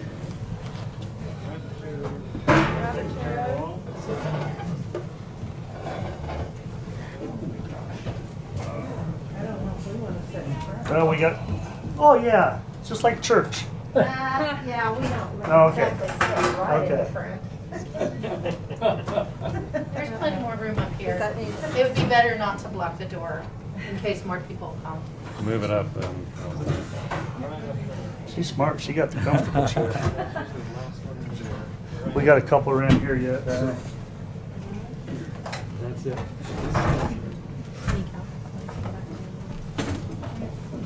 Okay, you're good. All right. If you got me. Yeah. Two empty chairs. Yes. Well, they make more, make them. Okay. I guess you want to open up this as the public meeting? Yeah. Just need to get your. We're here for a public hearing on road closing of 2 roads. First be 300th, and the second one hearing will be on 310th. First one on 300th is between Diamond and Eagle, yes. Now, Tina, I guess I need something formal here to follow, and I don't have it, but should we hear comments for and then comments against, or? Generally, you're gonna have your road superintendent or engineer give us a Overview brief first. synopsis, and then you can open for public comments. Okay. And then you can do your report of viewing once you've taken into consideration those comments, and then there's a resolution. Okay. So it should, So, Bryce, we will open up with you then to give us an overview of the section between 300 and between Diamond and Eagle. Okay. The history behind this is approximately 2012.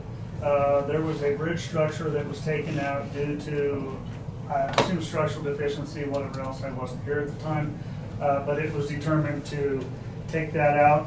One of the common practices done in every county, every state in the country is to put back an economical solution. That was chosen to put in a 10-foot dam, a railroad car in that area. That handles, you know, most of the water in that situation. Unbeknownst to the people at the time, the Cottonwood River is actually considered a navigable river by the U.S. Army Corps of Engineers, as well as obviously following with the state Department of Agriculture and things like that. That these were put in without obtaining those permits. The Kansas Department of Agriculture was notified and basically gave us a time frame. I think at the time it was 60 days to rectify the situation, meaning that do nothing and get fined, remove them and put it back to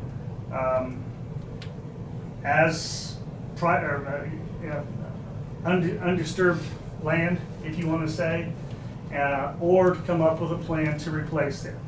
Now, when I originally went to the county, I said obviously the first thing that we're worried about was we want to get the structures out of there so that we do not get fined. You know, it's just like with anything else, the government can sue other people, you know, the counties, whatever else. So we took them out and made that decision. And at the time, I told the commission, in order to put back structures that will suffice for the state and federal government, you'd have to basically do an engineering study with hydraulics and hydrology to determine a structure that would handle that appropriate amount of water. Now, based on initial estimates, I'm probably guessing that we would be looking probably no less than $300,000 per location. For obviously would be the three, so we'd be looking $900,000 to $1 million, and probably 2 years or so to do this, because of all the other permits we'd have to go through, the Corps of Engineers, all the other state agencies. And then the other thing is, since these structures were taken off and they were bridge length, they were taking off the National Bridge Inventory, which is a nationwide accounting of all bridges. So now anything that would go back would have to be done 100% paid for by the county or some kind of a grant. There would be no state or federal money available to do that. So that is where we are as of now. Basically, that's why the culverts were removed the way they were, and it's up to you, I mean, between the commission and you guys to determine where we go from there. So any questions of, the bridge on Chisholm between 300 and 310th was also put in about that time, and due to the structural integrity of that bridge meeting the requirements for the state, I, being the county engineer, was able to certify that we could keep that bridge. So that bridge will stay. So that is not part of the. Is there going to be any riprap put on that? Back in there, you see how it's eroding in there? Yeah, but we can work on that. I'm just talking about the bridge in general. Okay. So, but anyway, so is there any questions about any of that so far? Guess if there is, I'll stay around. Anybody that, yes, Doug? My question is, how did this become apparent to the state? How did that happen? We just received the papers in the mail that they were put in according, or not according to the permits, or not with permits, whatever the case may be. I mean, through a search of a file, or? We don't know. We just got the paper from them, said here's your 4 places where, so. Were they actually put in without a permit now, or you just said not the proper permit? They were put in, the way I understand it, is without permits in any way, shape, or form. Now again, most other places in the county, it wouldn't be a problem, but anytime you deal with anywhere with the Cottonwood River or any of those that the federal government considers navigable rivers, or what, even though to say you couldn't navigate it, doesn't matter. They establish certain areas of floodplain and whatever else that we have to deal with. But we have other culverts on that same water, or the same Cottonwood River. They were not mentioned in the letter from the state. So this is the only ones that we were required to do something with. So, anything else? Well, we're gonna open the floor up to the public now keep your comments to the point and what you're asking and stuff, so maybe we can answer, maybe we can't. So, go ahead, sir. Can we ask that they state their name, please? Yeah, your names, please. Clayton Levy. The concrete box culverts that was put in before these railroad tanker cars, were they approved? No. And I did forget that, thank you. They actually tried a reinforced concrete culvert that was determined not to be big enough either. They took that out, they put in this railroad car, and then they in turn put in the second one next to it, on the 300th one. And if anybody's ever driven across there, the biggest problem you deal with the Cottonwood River is all the drift that comes off the trees, and they plug up the top of them culverts, and that's part of the reason why you put it in the span bridge, so that has a little bit better capacity to go through there.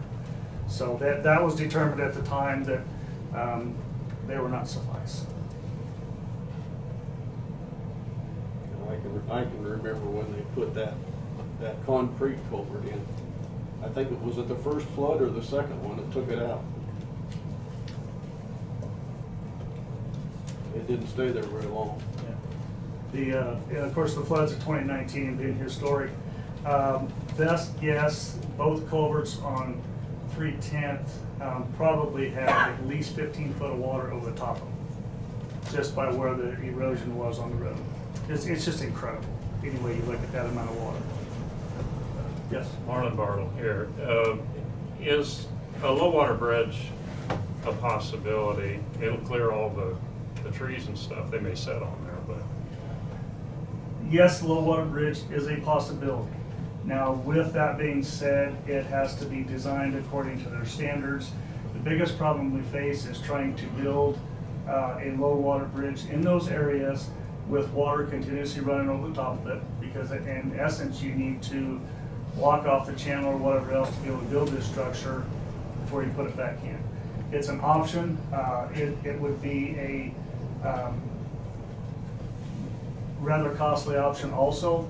And again, to get put in for these areas on dirt roads, I mean, it's very, very expensive to put those into. And again, we would have to go out, do the same permits and everything else. It would just be less expensive to build those as compared to a bridge. I don't know what the cost figures would be, because we'd have to go back and determine how long they would be and things like that. So. Any other comments back there in the back row? Yes, thank you. Pamela Andrew. The letter that we received is in regard to the closure on 310, a section of it. I believe that's going to be right Yeah, after this. yeah. Oh, I beg your pardon. Yeah, I'm so they're sorry. in a I'm way sorry, they're I the thought same. that was Yeah, finished. Sorry. They're in a way they're the same thing. They're Thank just, you, I'm sorry. Yeah, same issues both ways. Sorry Okay. about that. So my question is, State your name, ma'am. Betty Weedy, there's a due process. You're supposed to have a hearing before the road is closed, and all of a sudden the road is closed, and a year later we get this letter. Again, the issue came down to, we got the letter from the state basically saying you have 60 days to rectify this. We developed a plan with them to say we will take these out, went to the commission, told them what was going on, and we essentially closed the road to do this work and have a temporary closure until this is formalized. So yes, it has taken a long time. We've had some other access issues, and I think we've resolved all them, but yes, it has been a very, and this is a perfect example of how the bureaucracy and everything else takes so much time, is to get all this stuff done, because we've been working on this for a couple months just on the notice and things. So. And Mrs. Phoebe, I believe the putting up the barricades was an emergency temporary closure. Yes. This is the hearing for the permanent closure. This is the due process portion of it. been pretty permanent. The ironic part about it is that, I don't know whether this happened, but places like this encourage other people with four-wheelers and things like that to go down there and have fun too. And it's all great and dandy until they get stuck or break down or whatever else. But honestly, again, this is where we are. One thing I've noticed since the closure, that part of the 300 was pigweeds all summer, and they got pretty big. I don't need more weed seeds in my field. I got you. The other side of it is deep ruts, and there's a place where it doesn't drain, but there's been no attention done to the road. Is that part of the deal, or what? No, and I heard comment about that before. The pigweeds, then, and mainly from the road and bridge philosophy is that going down Diamond, there was really no access going down 300, going from Diamond down to the bridge, there's no access to the fields. Access to the fields is off of Diamond on both north and south. So that's why that kind of got left to not being maintained or whatever else. On the other side, yes, we do have some drainage issues over there, but this closure will still provide access to everything east side of the bridge, because there's, what, 3 entrances, like a half-mile line or thereabouts, so that we will keep and maintain all those accesses. You might point it out on the map above, I think easier for people to understand. Yes, the entrances are right here, and right here. So we will maintain all access up to here. Plus, there is actually a power line running all the way through there also. So that's another reason why they at least have to have access to get in there if something happened. But like I said, the access for Diamond, I believe, was here, or excuse me, off of this field was here, and this one was right here. There was no access points along 300. But obviously, the other thing is when we get to that official closure is we'll determine a plan to figure out, okay, is this area mowed? Like I said, we don't really need to blade it. So we can just, I understand the weeds. We got to work on that too. That's always an issue. But we will provide access on either end. Cheryl Bartle. To add more comment to that, there's also rural water that runs that whole mile as well. Okay. So it's just the, I guess, I don't know, Brad, or whether we want to talk about this, is the difference between the closure and vacation. Yeah, when we do that as a closure in this particular circumstance, the county still maintains the same easement and ownership interests that they had previously. So any of those kinds of, and we have to do it statutorily, quite frankly, in most cases, even in a vacation circumstance. If there's anything in there in the way of public utility or anything that serves others, like a water line or anything else. So if we vacated it, then it's gone. We would probably still maintain easements, but all of maintenance and everything would be the province of the 2 property owners on either side would be divided half and half, and they would then own it, and it's theirs to take care of, and they have all the liability.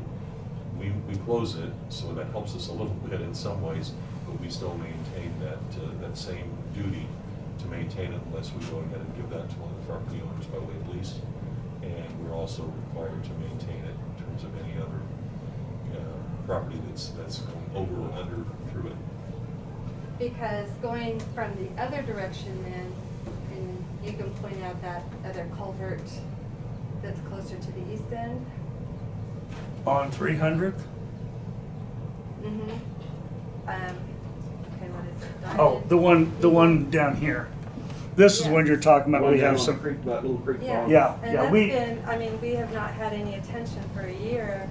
We need stock trailers to go down there, hay trailers, tractors, combines. Yes, and that falls under me. That I haven't been watching that, and it's like everything.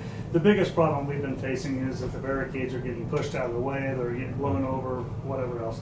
So We have to go around them. yeah, well, but I mean, and that's a lot of times why we stagger them, Right. so that right. people can drive And through that's there. been But helpful. yeah, we face that. But I will tell you that falls under me to make sure that is taken care of better than what we have in the past. And again, just due to the process of all of our roads, we look at paved roads, we look at gravel roads, we look at dirt roads. Unfortunately, the dirt roads fall towards the bottom priority.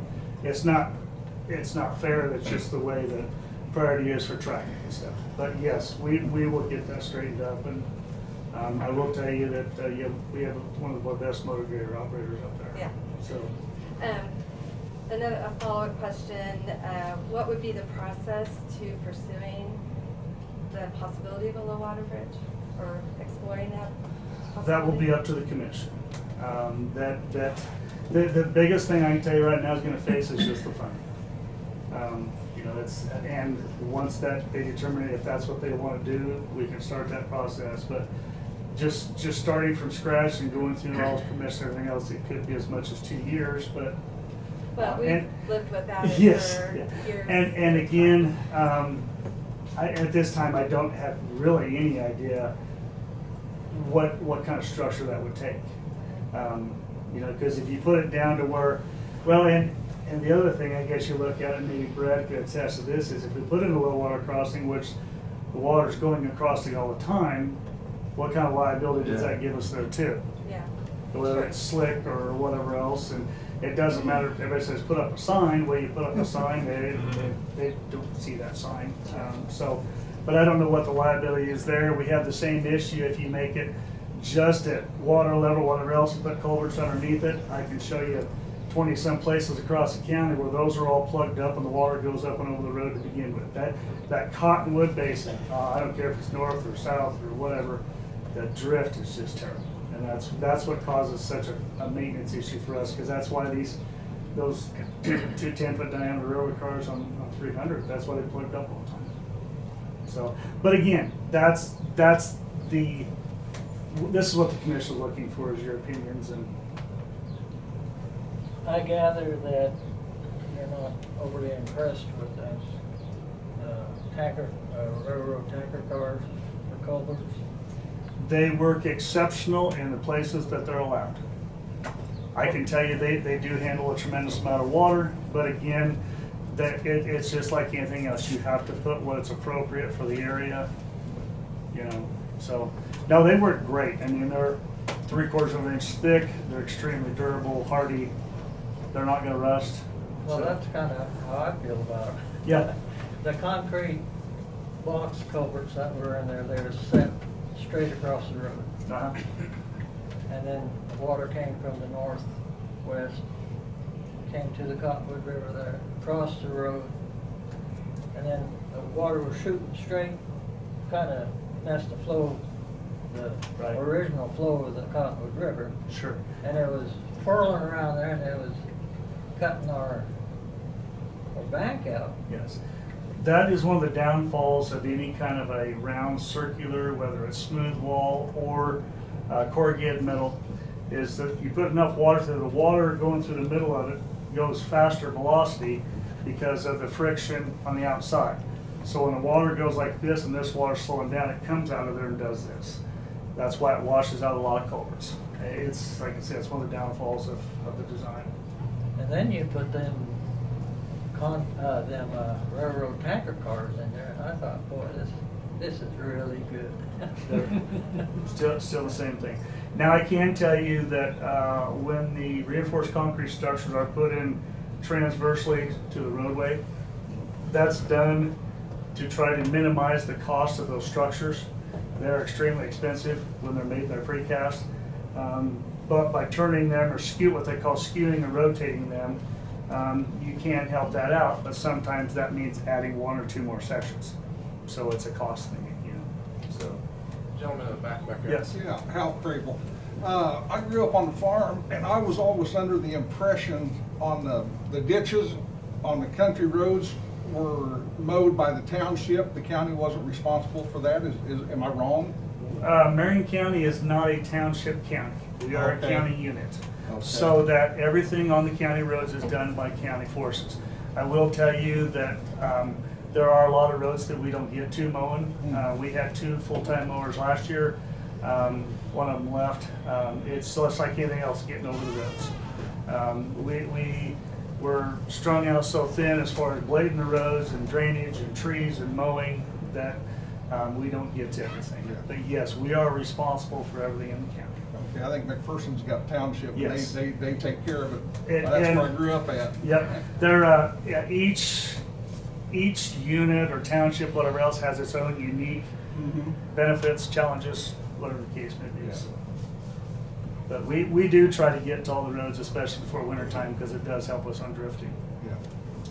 I'd like to ask, how many landowners are here in regards to this section of road that owns land or farms ground on either side of this road? Okay, 1, 2, 3, 4. Okay.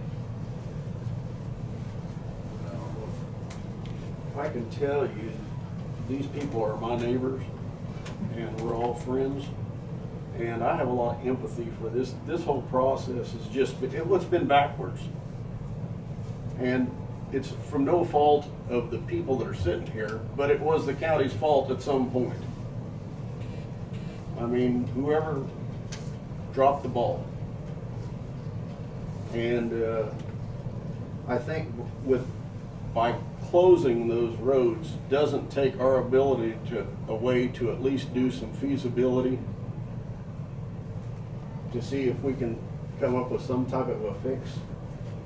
Am I wrong? That's right, because we still have the ownership interest. Right.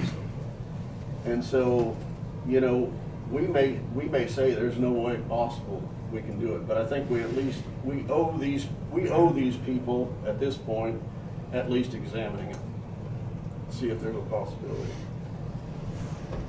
To spin off of Kent, I guess more of a statement or comment. The circumstances that bring us here today are very frustrating and disappointing. Been struggling with this for a while. Closure of that bridge affects our farming and ranching every day of the week, you know, from what we're trying to do out there. And what was in there, the pipes, whatever you want to call them, was working so well. We felt accomplished what it was meant to do. And so the Bartle family has been on this property for 6 generations, counting up at least over 125 years. Didn't have time to go back and count up all the taxes we pay to support Marion County. It would be an interesting number to know. But that's where I'm at. I would advocate for some kind of a crossing over the river any day of the week. So that's where I'm at. I can tell you that we've all been frustrated. You know, I mean, us trying to get all this stuff done, and I personally understand. I'm just looking at it from the interest of the county, you know, immediately to take care of this. So, but anyway, if that's what the commission wants me to do, then I will sure proceed with that. Yes, sir. No, Doug Sharp, I just want to say, you know, we've all been involved in road closures, maybe because the roads aren't driven on, you know, there's a lot of reasons to close a road that are legitimate. What bothers me about this is we had a system there that was working not perfectly. We're not saying it did. Tree fall is a problem. I don't care where you go, just like you said. But for a bureaucrat to close this road, and I'm talking about somebody in Topeka, to close this road that is functioning, the bridge was functioning, you guys are doing a great job of trying to maximize dollars, put in bridges that will function. They're not fancy, but they function. And for somebody in Topeka to say, that's not good enough, you got 60 days to get rid of this bridge. I mean, I really reject that. That is crap. I don't like it. And I don't know how it came to their attention, but that's the elephant in the room. You know, we're trying to figure out what to do, and the problem is that we've got, you know, something's going on creating a bureaucrat to tell us to pull a bridge out and shut a road. Did you see the erosion that was going on down there, Doug? I haven't been to that bridge for a while. Maybe go down and first look at the erosion that these tubes caused. Well, No, those of you. You know, Durham just flooded here not too long ago because the upper end of the reservoir is filled with mud. Am I right or wrong, guys? That's not the reason the state came in and did what they But, did. did you look at the land, how it was eroding? I want to limit the back and forth a little bit. I don't want to step over my chairman's shoes, but he was doing something. Yeah, I think that was what, erosion is probably the big cause to start this. That's the big cause that these two started. And that's what maybe we didn't know how much it was gonna do when we put those in, because we just started that probably 10 to 15 years ago. Yeah, but that's not the reason they came out. Oh, Right, no, no, that's that's the point. not the reason. Okay. And erosion on one location versus the other, there's a difference there too, as far as what we're talking specifically about now. And the flood you're talking about from 2019 was exceptional. It I mean, was. that was more than a 100-year flood type situation. But the erosion hadn't just started on 2019. If you went down there and looked, it started all the way back from the very first And you year were when these tubes speaking were put of in. which location? Huh? Which location? Both of them, on 300 and 310. The erosion had already started before, right after the first year after they put the tubes I in. think that's what we know, there's erosion there, and I think that's what's probably the state seeing and stuff like that, but, Erosion is something that we can deal with. We have the ability, the equipment, the manpower to deal with erosion. and I have a little difference. Right, Bud? Within reason. Within reason, yeah. Well, but I'm saying, but the amount of damage across Kansas and the Midwest, the floods of 2019. Well, that was- They're historic. Right. But the flooding that happened then, can you say that that was controllable? Absolutely, positively not. And that's what the state and federal government looks at. The fact is, in fact, it's a legal requirement. If your property goes to the middle of the river and that river moves, so does your property line.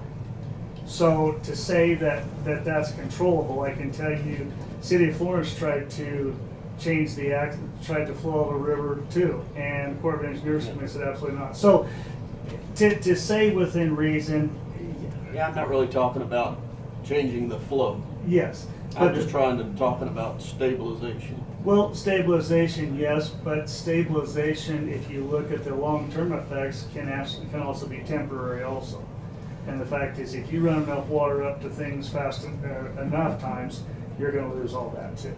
So water is the most aggressive, evasive things in the world. Look at the Grand Canyon. So, but again, it's a matter of what you're looking at. Well, the real reason it wasn't, erosion is just a piece or part of this. The fact is that the whole reason why they had to come out was because of permitting. Because of permitting, yeah, Right. reason. That's what That's we're why, at. that's why I'm saying, nobody that sits here Yeah. was part of that. Yeah. But we are the county. Yeah. And the county dropped the ball on that. Somebody was asleep at the wheel. So whether, That's why I'm saying I think we need to, if we need to spend a little money to just at least get some kind of feasibility study, I think we owe it. or at least get permits to put the culverts back in. Yes. The culverts would not be allowed to be put in. Okay. There is not enough flow I think I knew through that. them, yes. And that's why we said was we could go back and yeah, we could get permits for what we have. And even Department of Ag said there's no way. They know the flooding characteristics and the flow characteristics. That always has water in it, and it goes up and down. And again, those culverts restrict the flow when they get drifted in there, and that causes even more problems. Yeah, I knew it, but I wanted to make sure. Oh. I wanted to make sure everybody in here heard Try that. that. Yeah. I'm gonna move on to the report of the viewing.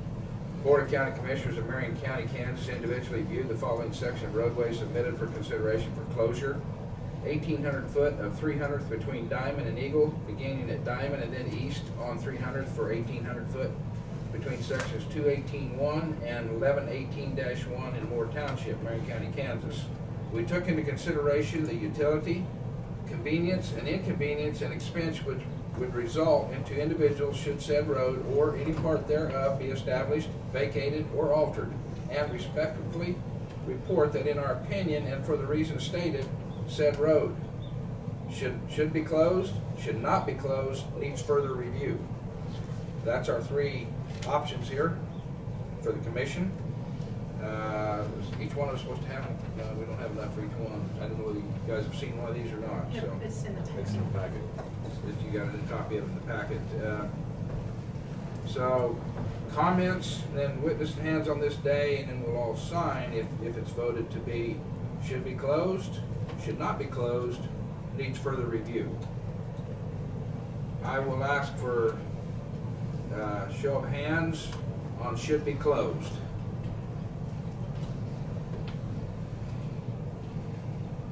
I have 3. Okay, Dave, 4.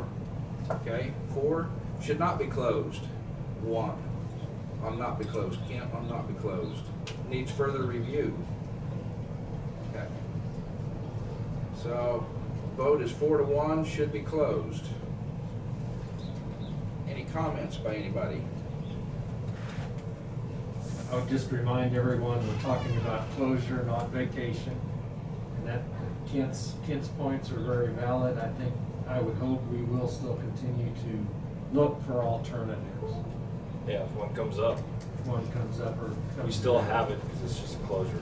It's a closure, not a vacation. There's a huge difference.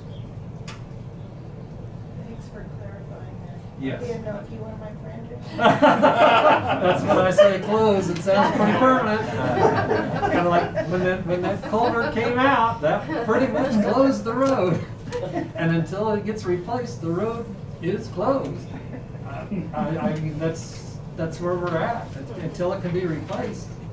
Okay, I know we have to have the road closure signs up, but they're still gonna have adequate space to get into those fields. Well, that's something that I think that we can work on as a permanent basis. Obviously, yes, we have to maintain access. One of the things we can do, for instance, on the east side of that 300 was we can put up a road close ahead sign on the side, Yes. and then go back to where we need to do the. Put the barricades back Yes, where the road's yeah, closed. so that would provide definite access Yeah, either side. then you can get Because there's some pretty big equipment that comes down that road. Yeah, and again, that's what we face is the fact is, according to the MUTC and traffic control laws, that's what we have to do for that to be road closed. So, yes, sir. Is there anything wrong with landowners on each side that wanted to put in a gate or anything like that? That's, as far as I'm concerned, it doesn't matter to me. I mean, I think it's okay with us, just as long as, essentially, that's gonna be the same thing, that anybody who wants to go through there now is gonna have to be controlled by that gate. If that means our maintenance, someone's gonna have to be able to open, or we have a key to it, whatever the case may be. You're talking about a private property gate on. Just on a the gate private property. that you chain shut. A lot of On- times that on what deters was some the- people from. On They the can- roadway, or Yeah. you're talking about on private On property? the roadway. Yeah, we can still do that. There's no problem with that. Sometimes I think people want that even more because they can try to go through them with their truck and just on the opposite they are. But The landowner's not assuming any liability. Right, well, it's just sometimes they want to keep them out of there, and they want the road for themselves, the piece that they do have. Yeah. Okay, resolution 2021-10.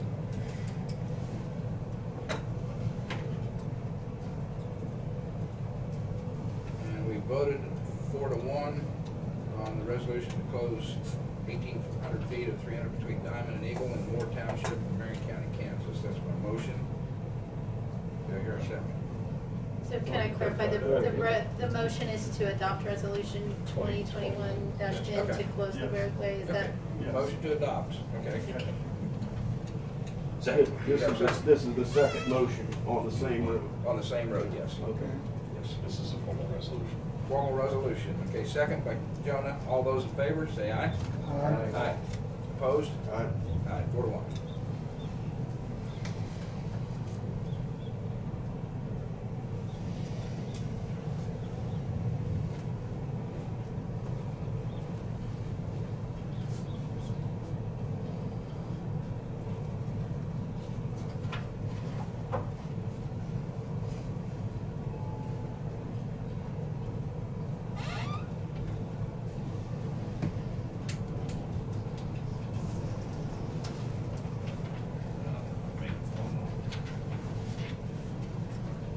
It's the one that has the yay and nay on it. Yeah, the yea and the nays.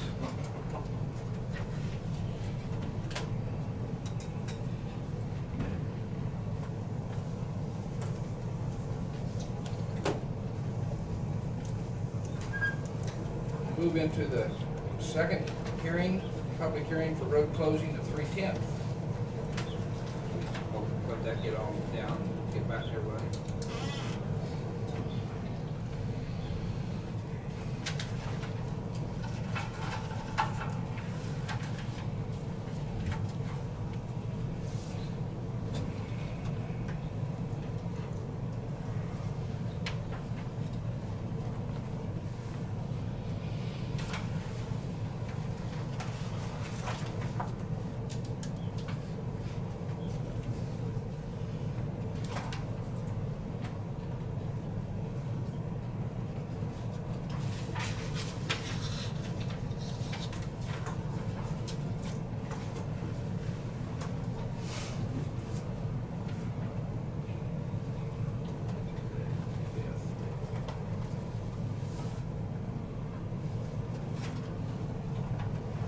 Bryce, I'm going to have you give a summary of this road closure.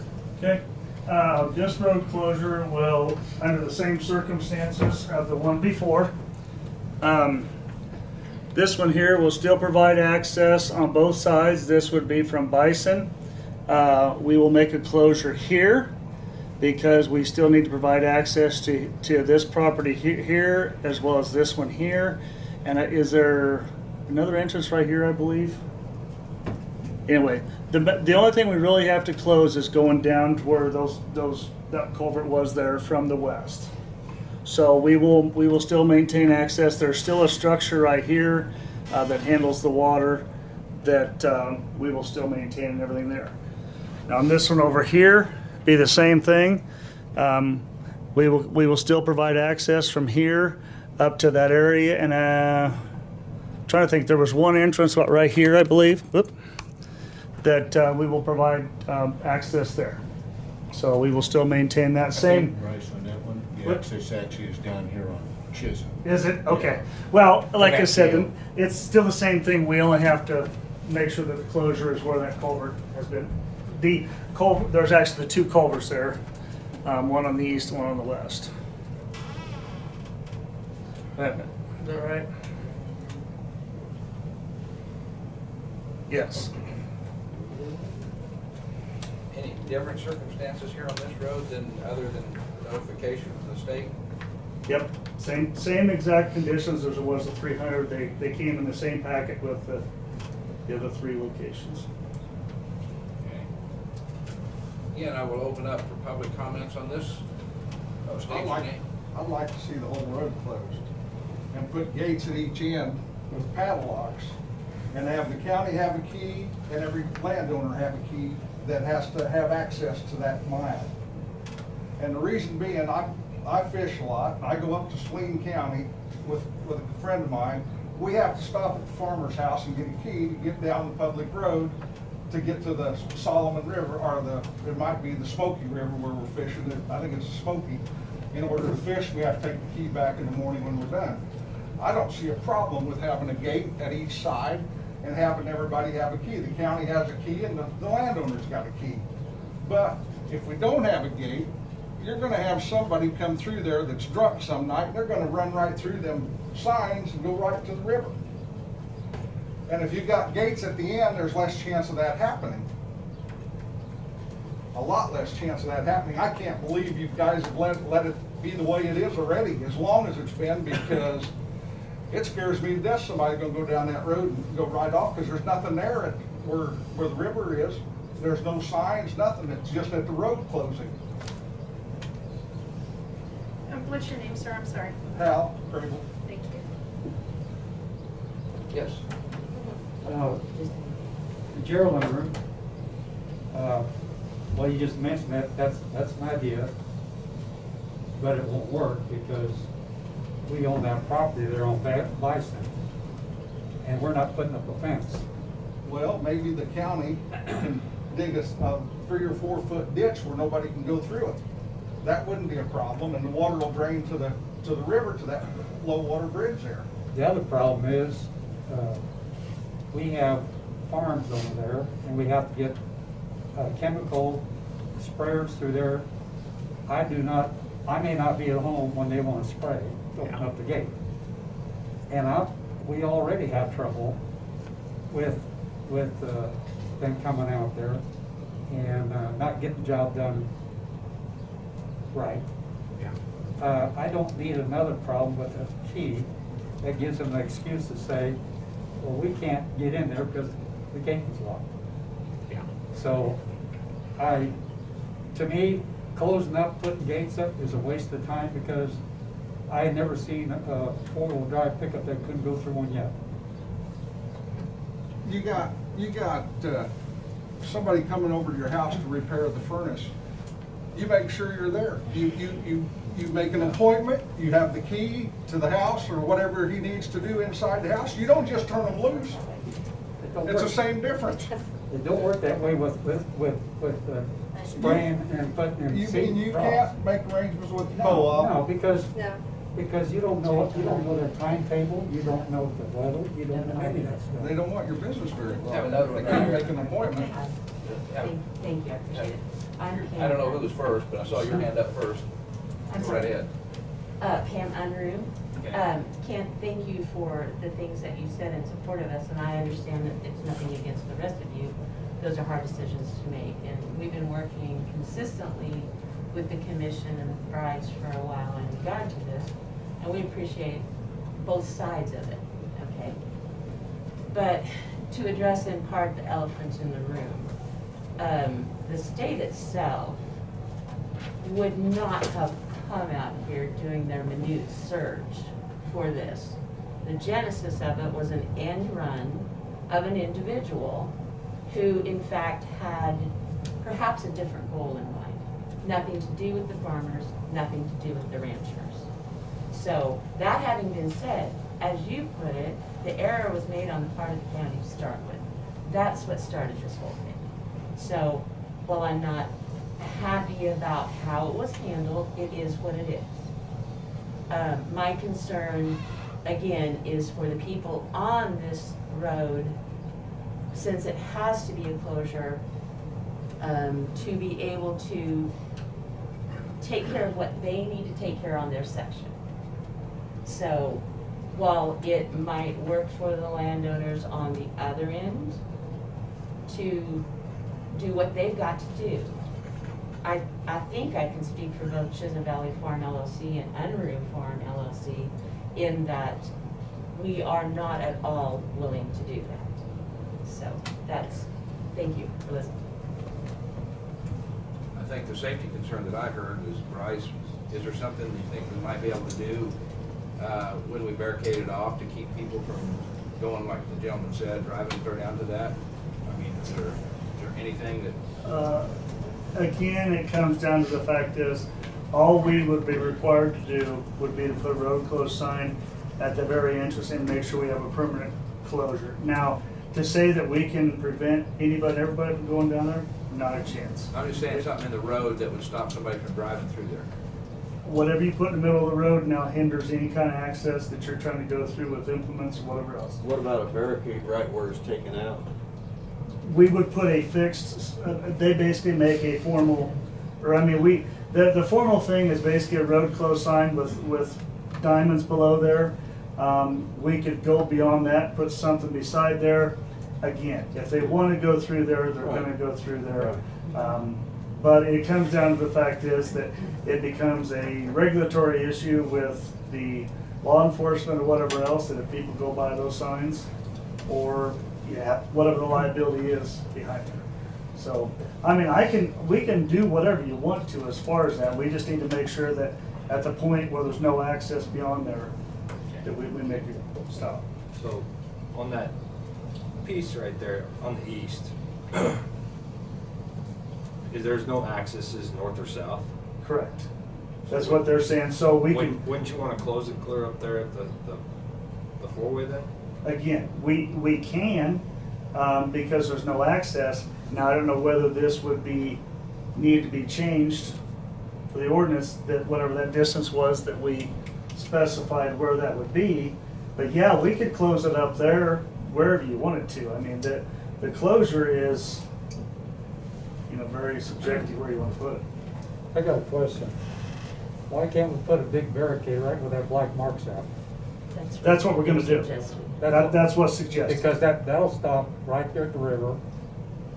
Again, Don't need no keys, don't Slow need it nothing. down. yeah, we will put up the signs basically to say, hey, you're not supposed to go any farther than this, and Again, that's unfortunately, not gonna stop anybody. I'm just saying that's what we're required to do, so. I got pictures where they crashed through the road closed signs. I know. I've got pictures. And again, here's the issue that we come up from a liability that Brad would understand too is, if we put something out there that is essentially. The pick went through it, something went through it, Oh. because it was all busted up. Well, my point is, it don't bother me if somebody drives down there. Well, but the point is, if the county You're not still the only maintains, landowner. if the county still maintains that road being open, then we will be named as a lawsuit if there's something that's put up down there that is Exactly, it's not. too much. For instance, Right. concrete barriers.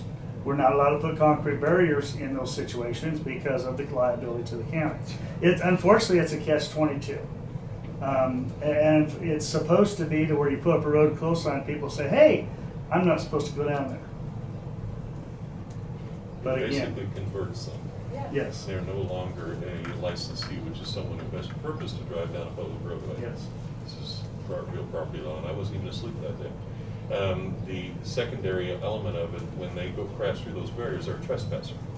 They go flying into that river, the county's liability is minimal at best, if even any at all. Because at that point, they knew, they had noticed, they crashed through it, they're gonna have noticed that.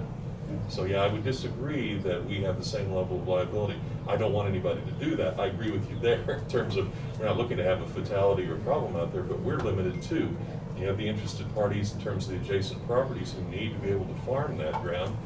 You know, I've got it out there too, and about the same amount of time as Sherman's talking about, you know, that you got to deal with this stuff, and there's a limit to what we can do. And so it is a struggle. And we spent months trying to work this out with the state to find a solution that wouldn't make all of you have to be here today and get that temporary road closure that feels like a permanent one. But that's just what we were stuck with. Is there any final comments on this one? Just to be clear, you're gonna put the barricades up, the black lines, and you're gonna put a sign at each four-way saying that. Yes. Would it, I gotta put, on the other end, on the west end, would there be any problem with putting gates on there? Not allowing anybody through? At the We do the same to both. I mean, on Well, but- Chisholm and 310. What they were talking about is that means, well, if you put gates up, it's one thing. If you lock it, now everybody has to have a key to be able to get in. Well, and that's not where we have not done due process for closing the road at That point. at that point. We've Right. only done it for this small section. Yep. So That'd have to be changed if that was. you'd have to start the process all over. Okay, yep.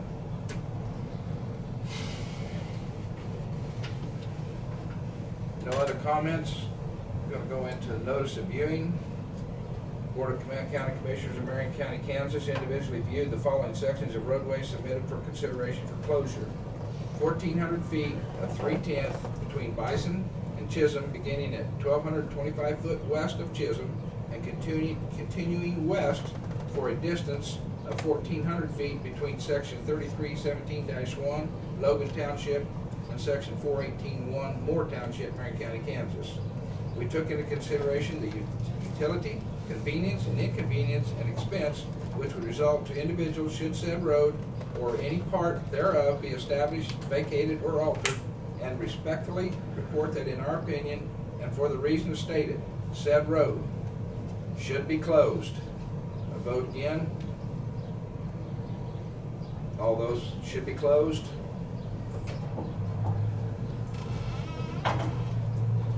Five oh. Should not be closed. Needs further review. It's 5-0 should be closed.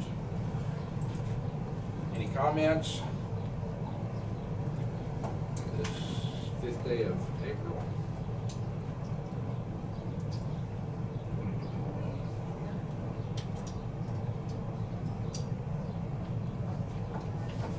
So we'll get this one done. We'll go into the resolution. Did I understand you to say that the state would have approved the railroad car bridge if it had been Every time you click, before them? every other time. If it would have been large. If it would have been large, and they're not even close. And they're not close.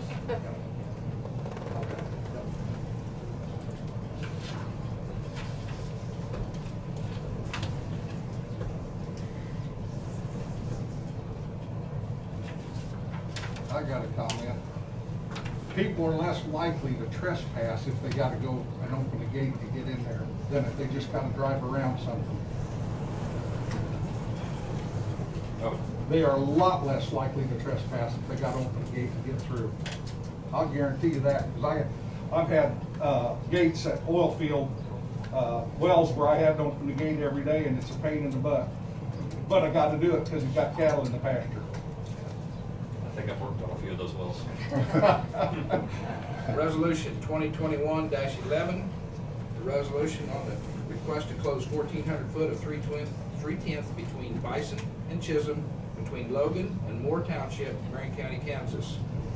Whereas the Board of Marion County Commission of Marion County, Kansas, having heard testimony and having reviewed all documentation, finds that the legal notice has been given by publication as required by law, and whereas a public hearing was held at which time concerned persons had the opportunity to speak on this issue, and whereas the public will suffer little or no loss or inconvenience as a result of the action, and in consideration of the request that has been made, an order should be granted pursuant to KSA-68102, etc. Therefore, it is ordered by the governing body of Marion County, Kansas, that the following described roadway be closed to wit: 1,400 foot of 3/10 beginning at 1,225 foot west of Chisholm on 3/10 and continuing west for a distance of 1,400 foot, ending 2,625 feet west of Chisholm. Said portion of roadway is located between Chisholm and Bison on 3/10 between section 33-17-1 Logan Township and section 418-1 Moore Township, Marion County, Kansas. All easements of record of any kind or character shall remain and be preserved. Adopted by the Board of Commissioners of Marion County, Kansas on this 5th day of April 2021. All those in favor of that? Oh, I'm sorry. You need a motion to adopt the resolution, a second, and a vote. I don't think I wrote that down, so. Okay. So we need a motion to adopt this resolution in Yes. 2021. I would make that motion. Thank you. Second. Second by Jonah. All those in favor, say aye. Aye. Aye. Opposed, same sign. Unanimous.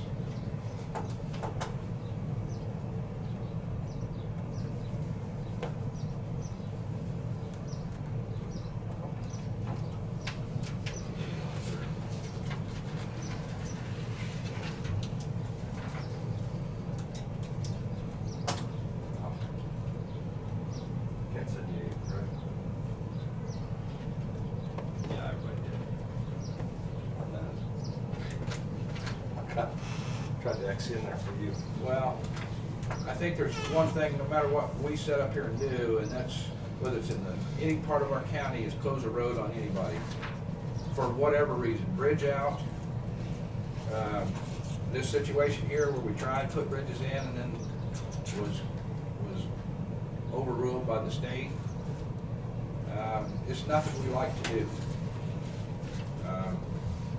I'm just gonna leave it at that. I mean, there's all kinds of situations that we've got that some roads probably don't need to be maintained, but yet it's pretty important to one person that owns the ground down there that we do. So that's what we try to listen to first before we do get to this stage, is to figure out how important each part of this road is, in every road that we have.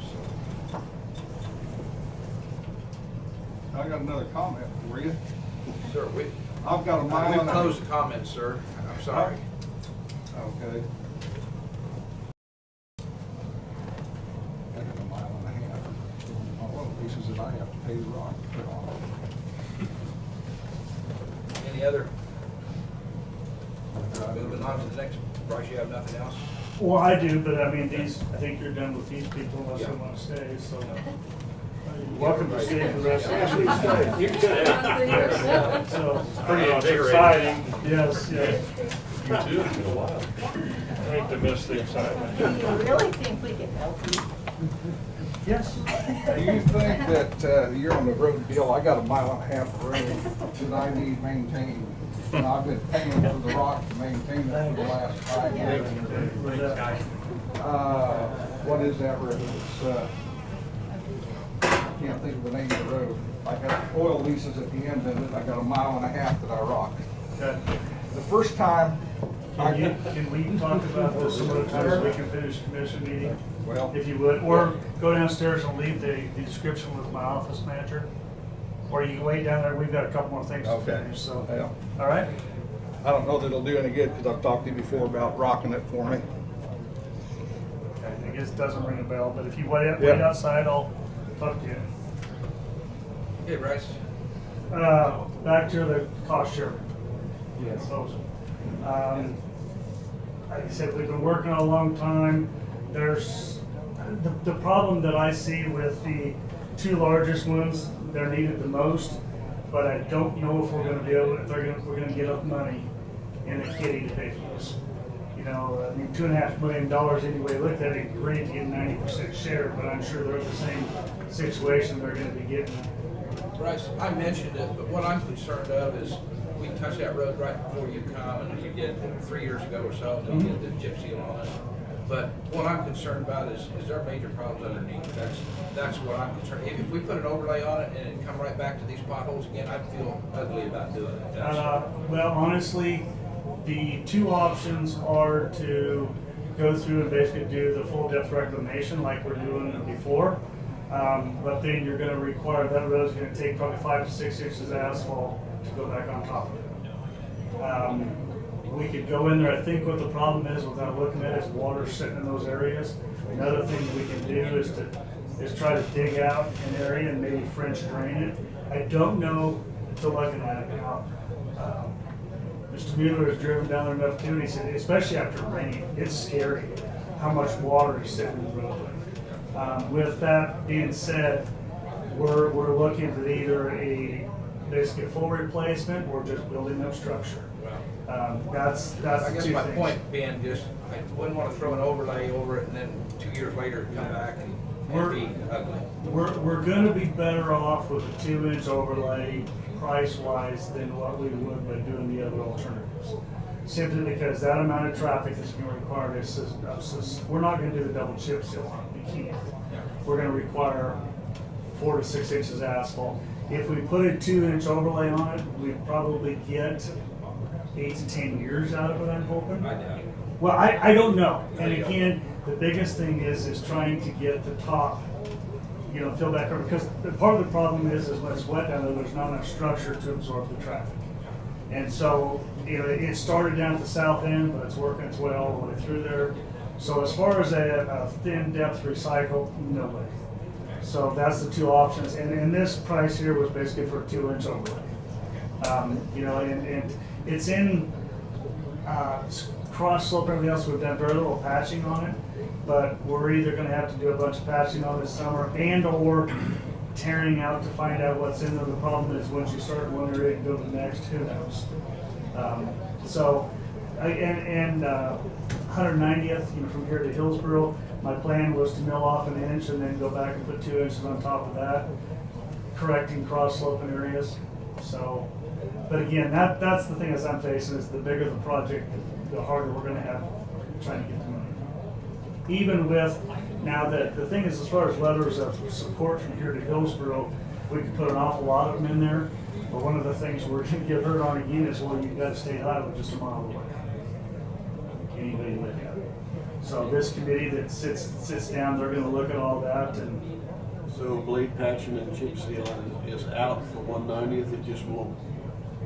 Well, where do you want to start? Where do you Well, want to it'd be the whole 10 miles. Basically, that's mean, where that or nothing. And that was my thought. Is there is the possibility. I haven't done any cores out there, but I'm guessing that road has substantial pavement underneath there, to where we could go in and do like a 4-inch recycle or something to that effect.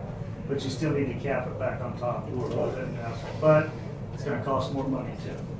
So, Unfortunately, What was the other two issues? What's the other two? The Kansas rebuild from 56 down to a mile and a half down to ag service. We wouldn't necessarily have to go any farther than ag service. I mean, that's other than going down to the church down there, it goes down to 150th and ends up in gravel all three corners. There's that one, and then, like I said, that the bridge on 290th up there, you know, that floods a lot. It's narrow, you know. So now I don't know whether they will consider that as high in this cost share thing as they would in the bridge replacement program. But anyway, so. What's your recommendation? Yes. You're the boss. I mean, give us a recommendation. That's what I'm looking for. That's what I'm at, is I could go with any of them. You know, I said that the Kansas one probably concerns me as much as anything, but obviously that's one of the most expensive ones too. And are they gonna look at the fact is that, you know, all this money. Kansas or Indigo? I'm sorry, Indigo. Indigo, yeah. But again, I mean, it's a very difficult decision. I would say, you know, objectively, every one of them needs something, but we only have, you know, X amount of resources and X amount of opportunities to. What's the traffic count on that compared to 190? On Indigo is I want to say it's like 1,200, and then A day? yes, 190th is like 1,100. So they're almost identical. They're the two highest. Yeah, they're the two highest. That's where I come down to the bridge. We still need, I feel go through the bridge program. The 90%, I want to go through the two highest, our biggest priorities for the biggest bang for the buck. And that's going to either be 190th or South Hillsborough. Is it Kansas or is it Indigo? Indigo. South of Indigo or 190? Yes. Indigo. Indigo is south of. So I guess I'm between those two. I do struggle like Randy does. We do South of Hillsborough, I want it done right. But I got the complete rebuild of that. We don't, well, what are our odds of getting accepted? They've got a complete rebuild, probably impossible. That's- I don't know how much money they're gonna have. They did get some more money according to COVID and everything else. That's why they went to the 90-10. Usually those are 80-20. So What about again, breaking it in half? I never thought, I mean, what about well, breaking it in half? which half? I mean, that's the problem. If you do, Sorry. Well, the south half is falling apart worse, south of 120th. there is that the north end's getting bad too. But it really started is. on the south. Yeah, the south end had the problems That right off the water, bat when Yes. they first did it. What about I mean, I'm not trying to throw a bunch of curveballs in here, but the ones I get screamed at the most is 150th and 120th. 150th is actually doing fairly well, but it goes over to K15 to. Right. You know, It's just- honestly, 150th probably should be turned back to rock, but it's right at that threshold. 120th is actually worse, and yeah, we need to do something with that too. But I look at it again in the population or the travel, the vehicles. You know, yeah, that does have it. It's a big commuter routing also. What is 120th per day? Don't know for sure. I think it's several hundred vehicles because obviously it's a big commute back and forth. But the biggest bang for your buck is gonna be the one that most traveled. Yep. And like you said, they can look at 190th and say, well, you're a mile from 56. I don't know if that's gonna throw a big black mark. And I don't know either. It all comes down to the fact is that I don't know what other people are turning in because they've got X amount of pot to work with, and they're going to say, okay, how many of these can we make work? We've been very, very fortunate in the past to get some. Maybe we're going to go on a street to where we won't. Or they look at the fact is, man, Marion County's really doing some good work. So I don't know. It's a. What you're saying is they're not gonna look at an individual project as much as, oh, we got this much left we can give them. They're going to look for those projects that are a benefit to the community, you know, like we did on Nighthawk. We had all those letters of support. That helped immensely. That's what they told me. That's what they're looking at. So, you know, when it comes to the fact is we could go to Goss or we could go to Hillsborough, we could go anybody that's commuting back and forth and get letters of support. Would it help? It would definitely be a benefit. Would it make the biggest deal? I don't know. Again, it's, you know, so. Or the other thing, and I quoted a 2-inch overlay. Maybe we go back to 2.5 inches and make it 3 inch. Again, every inch you add on there, it adds about $200,000 a month. I'm just thinking though, if you hold the taxpayers of Marion County, and they're just looking internally, they're not worrying about the people that are coming from the lake, or the people from Marion County that are going to work. I think a pole would save $1 million. That highway between here and there has always been so important. Yes. The lunch route. Yep, yep. And you know, a lot of people say they don't want to drive 56 either. So, yeah, that was the biggest thing when we closed the bridge. I just don't want to handicap ourselves. Sure, in the we process. need to do what's best for the county in the long term. Right. And I will say that road, after the thaw came out, I mean, it was just like it poured rain. I mean, it was on Indigo. Yeah. It was kind of scary. But again, you know, all we're doing is trying to bridge over the top of it for a couple of years until something else happens. Again, I'll go with whatever. I just need somebody to recommend something. Any of those forward would be good to me, you know, but it's. I was looking at it personally from how much money, if we get some give to us, why, to help us get down the road, because there's some roads that's gonna have to be rebuilt here in the next 5 years to 7 years. We've So, got a new program coming out. do what? It's Build America. Well, yeah, but that's, yeah, I hope it comes. It's gonna take a while to get down. Let's just say 6% we've got some roads and You bridges. know what percentage of that's Yeah, going in 6%. infrastructure? Yeah. I got a lot. 10%. Okay, well, let's get back to the priorities. How do the rest of you feel? Well, I could go with either one, Indigo or. Because we can't pass up the opportunity, we've got to give a direction. You gotta put an application in.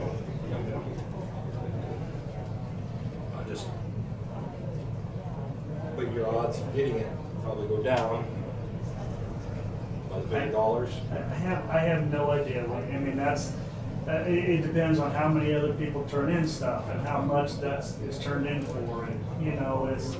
So what we need is Indigo or 192. I mean, we need them all. We need them, but. That's wrong.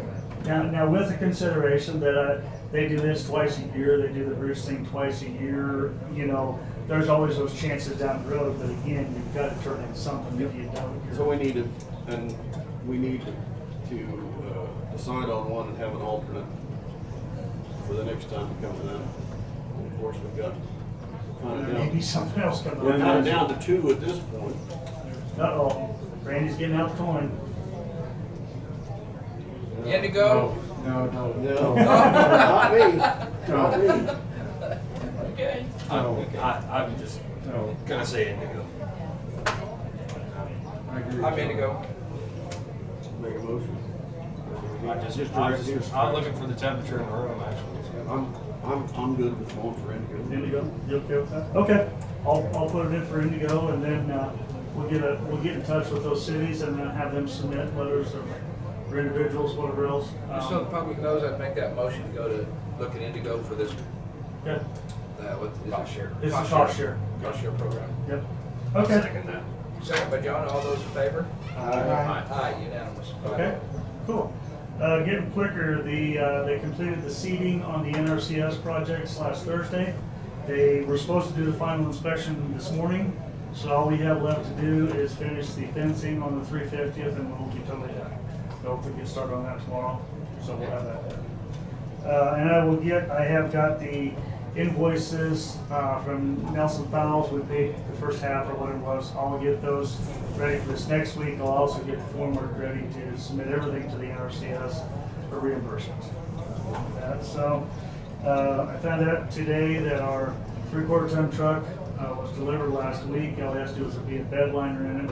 I turned in the invoice to Tina so we can get that going. So just FYI.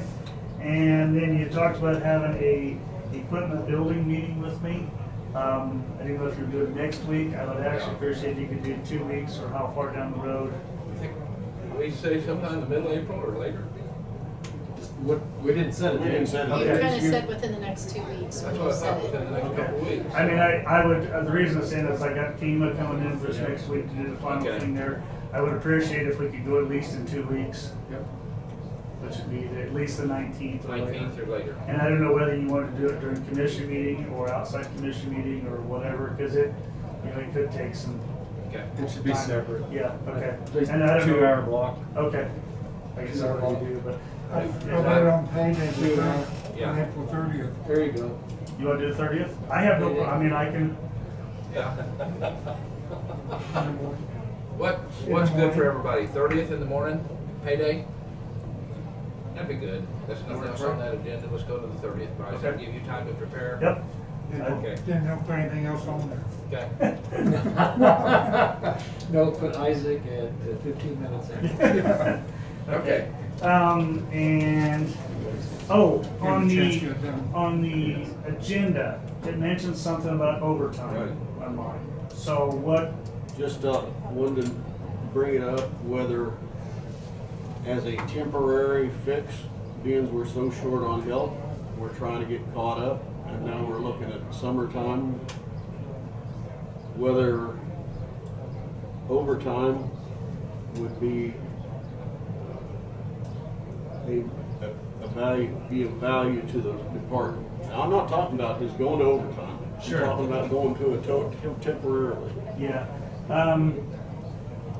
From the feeling and history that I've had with the department, I basically come to the understanding that if we tell the guys they have to work, they will, but if you ask them to, they don't want to. Well, I'm talking about maybe half of them work one Saturday and half work another. I don't know. And It's an hour extra. I know you've got some farmers, Yes. so that becomes an issue. yeah, and the other problem, I mean, and we've done this in the past with, especially the blade man after big long range, whatever else, said, hey, please go to work 5/10s, whatever else.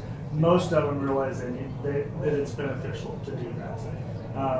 Now, whether you come back and say overtime or comp time. No, I'm talking overtime. Okay, well, and I don't know. Comp time is our problem, the road and bridge. Yes, well, because that's what I figured out, but I didn't know if you want to talk about that. Well, it's a pile. Yeah, I mean, it's over $20,000. So you got people that are gonna have to start taking stuff off. Well, and the problem is, the reason they have so much comp time is they don't want to take off. You know, they'd rather stay and work, and, you know, to say that we have to say, hey, you now need to take off time, it's bad enough. Well, for instance, one of them has 160 hours of annual leave, 1,032 of sick leave, and 110 in comp time. There you go. Because he'd rather be at work. So, but anyway, we, you know, like I said, assuming we've got the right situation or whatever else, there's some things that wouldn't really justify overtime, you know, depending on what we're working on today, but I have no problem with it. And like I said, if I go back and tell them that, you know, this was requested by the commission. Now, I don't know what other counties are doing. Maybe they're all on overtime and not on comp I mean, time, but I can drive down in Butler County almost every Saturday and see at least one or two road maintainers. Really? In Butler County. But I mean, Butler County's township. Is That's township. Yep. So So that's where they may have somebody work full time and they do So that. like when you're out doing ditches, you know, you got the crew there, they say to know the hour. Yeah, well, we actually did that on 60th last week. They were running a little late and they got back to the shop late, but I said, it's what we needed to do. Yeah. You know, so. You know, you But get- we can sure look at that and try to come up with ways. Well, 'Cause I'm just trying to, so you stay ahead of it because you're short. Get one Yes. more load of gravel. Yeah, I wish I could say that we were gonna put, I put out feelers and ads everywhere trying to get help, and even high school kids, college. It's just not there. Yep. I'm telling you. Just to note, if the commission wants to authorize that, you need to do that by motion and a vote, because that's outside our usual Yes. policy. Yeah, I'm not- So if you decide that's the way to go, then you'll need to take an action. Brad's making notes. Brought up the high school thing, gonna take me off on a different tangent here, but about getting into the schools, the high schools, Yes. and getting maybe some CDL courses going and stuff so that they can come straight out. Yeah, been thinking about that. The other thing is seeing if we couldn't partner and or whatever else with KDOT or whatever else, because may help us all the way around. But yeah, I'd love to, but these kids say, well, I ain't gonna come work for that. I can go work, whatever the case may be. But yeah, we've got to do whatever we can to beat the bushes to get people. So. And Casey's doing $11 an hour. Yep. Seeing the sign. Yep, they've been that way for quite a while, and Yeah. they're still looking for help. All righty. We're used to it. Other than that, that's all I had. I know you guys have enough stuff going on, unless you have something else. No, I don't have nothing else. Anybody else? What are you guys trying to? 1340. It's only an hour. Yes. Not that bad. Okay. All right, well, if you Thank need you, Bryce. anything, let me know. Is Isaac outside? We'll find Yeah. out. Yeah. You've been waiting Okay. a while, Huh? about an hour. Been waiting for an Yeah. hour. They were a little bit. You've been talking to somebody. Well, you started this whole thing.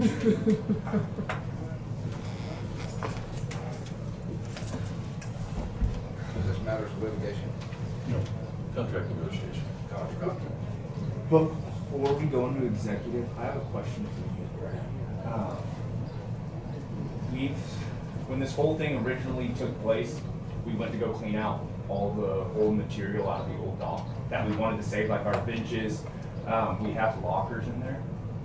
And those lockers, last Friday, we went in and pulled out all the signs, everything else. Those lockers are still in there. I still have 8 lockers that still have locks on them from people that had them. We've trying to get them out to the south shop. We want to repaint them and everything so they can go back into the new dock. I told our guys just to leave them for now until I talk to you. Really like to just clean them out. Yeah. I didn't know what I can and can't. Do you have any record of who might have? I have a record, and I've contacted everybody that I've been able to get a hold of. We put a post out all the way back about a year ago when this all started taking place. I've contacted everybody that I have contact information for. There are still a few names on that list that all it is a name and it says Wichita or Salina, and that's So no all I address you. have. Did we put it in the paper? It hasn't been in the newspaper. We could, the only other thing we could do yet is one single small publication indicating that's what we're gonna do, and we're gonna give a deadline date. Okay. And then we've attempted to contact all that we have the sufficient information on to do so. Okay. And then if they don't contact us by the deadline date that we specify, it's our intent to go ahead and remove the locks and dispose of the contents. Okay. Yeah, I didn't want to do anything without talking to you first. Yeah, and I've been through that before. That's all we have left that we can do. Okay. And that kind of gives us a blanket immunity. Been through a few vehicles with no titles? Mm-hmm. Yeah. Glad you. Is this a That's 5 or a exactly 10 minute, Isaac? Say that again. Is this a 5 or a 10 minute executive session? Maybe to be safe, 10. 10, okay. I move that we recess into executive session in order to discuss contract negotiations pursuant to KSA 75-431-9B for consultation with our attorney in matters deemed privileged under attorney-client privilege with Isaac and the board. And that's it. Probably the attorney. Probably the attorney too. That defeats the purpose of executive session. Isaac and Brad. Oh, you see, I didn't say Brad, you said board. Board, yeah. It's all B's on here. Board, okay. Isaac and Brad and the board, yes. 10 minutes, and we'll go at 3:25 and come back at 3:35. Second. And open session. Second by Jonah. All those in favor, say aye. Aye. Aye.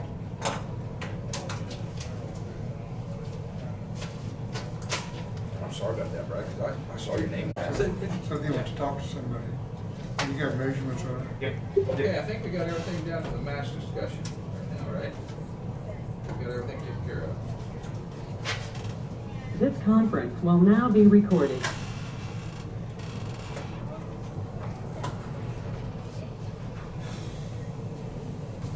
Okay, out of this executive session, nothing, no decisions made. Thank you, Isaac. We're gonna move on down the road unless you have something in the public that's, I mean, Do we want to talk about listing boat dock? oh, removing it. Yeah. Removing it. Put it out in the paper or something, or Facebook, or?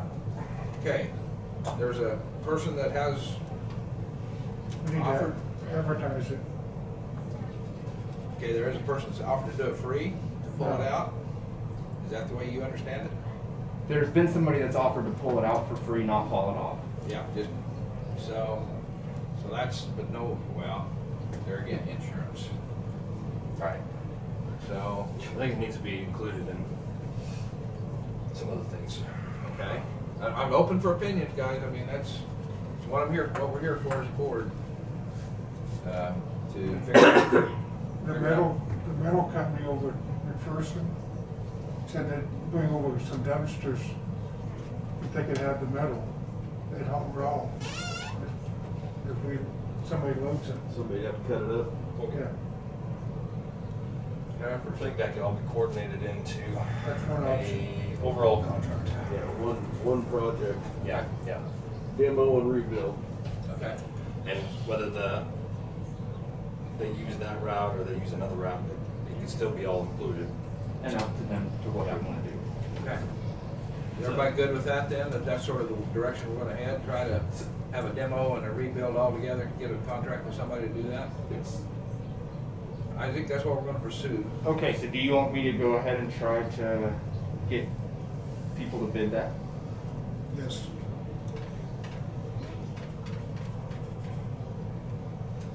How you gonna work? I mean, you gotta find somebody who's gonna build it if they're gonna tear one down.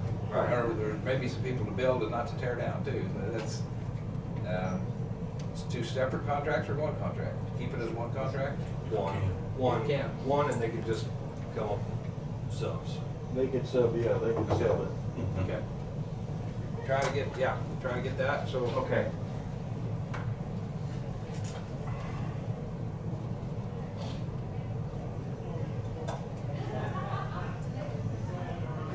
We'll keep working on this thing so we can keep it fired up. Hey, I like the sound of that. You're gonna get busy, one way or the other, we're gonna get you busy. This weekend was the start of it. Yeah, yeah. Okay, commission mask discussion. What's the governor say by now? We're out of it? Thank you. Thank you. The governor would like to ask us to do something, but in terms of the legislature, no. The LCC said no. Okay. So she didn't reorder or reissue them? Well, She She did, did, but it was overridden. but the LCC shut it down. So as of right now, within the state of Kansas, there's no overall mandate, Right. which means there's no overall mandate in Marion County at this moment. It'd just be any ones that are specifically in place by a city adopting an ordinance. City of Marion still has theirs on? I believe so. Okay. They're talking about that tonight, from what I understand. Talking about what direction they're going. Deidre had a little video that she asked if we could play for this, but Okay. right before you start, is that okay? Yes, yes. Go right ahead. And I know she had another appointment, she's, Yep. I see her name on it, but I don't know if she's on right now, so. But she had asked the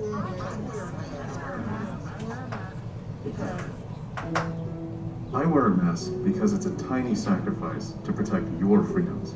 I wear a mask because I can help stop the spread of COVID-19 in my community.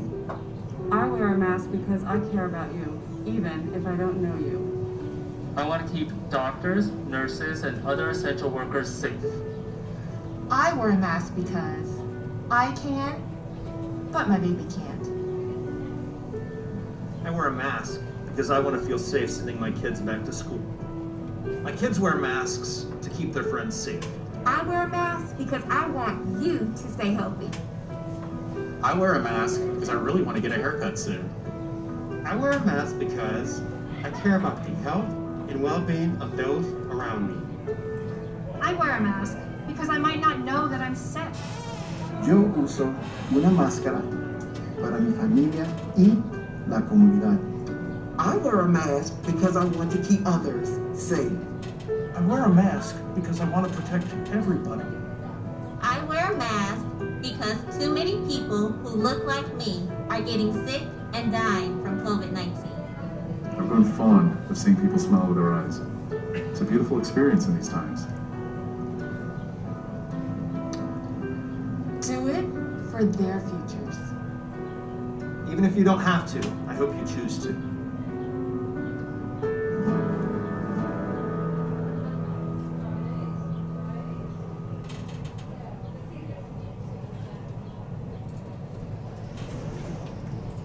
Okay, so we've seen that, and preferably I was voting for to keep them on until we could at least control it right here. So I guess that was my feelings of I was wanting to be able to control it and not have to wait, or if she extended out clear till July or something like that. That was one thing that I was looking for, is to see if we could put something on. That's just my opinion only right now, so I'd entertain anybody's opinion. Make a comment on that. The video is from October 30th, 2020. The CDC has just stated that it is very unlikely that you can contract or pass on the virus after you've been vaccinated. So if there was anything passed, it would be nice for that to be an exclusion, just like being hearing impaired or something else. It would need to be included in there.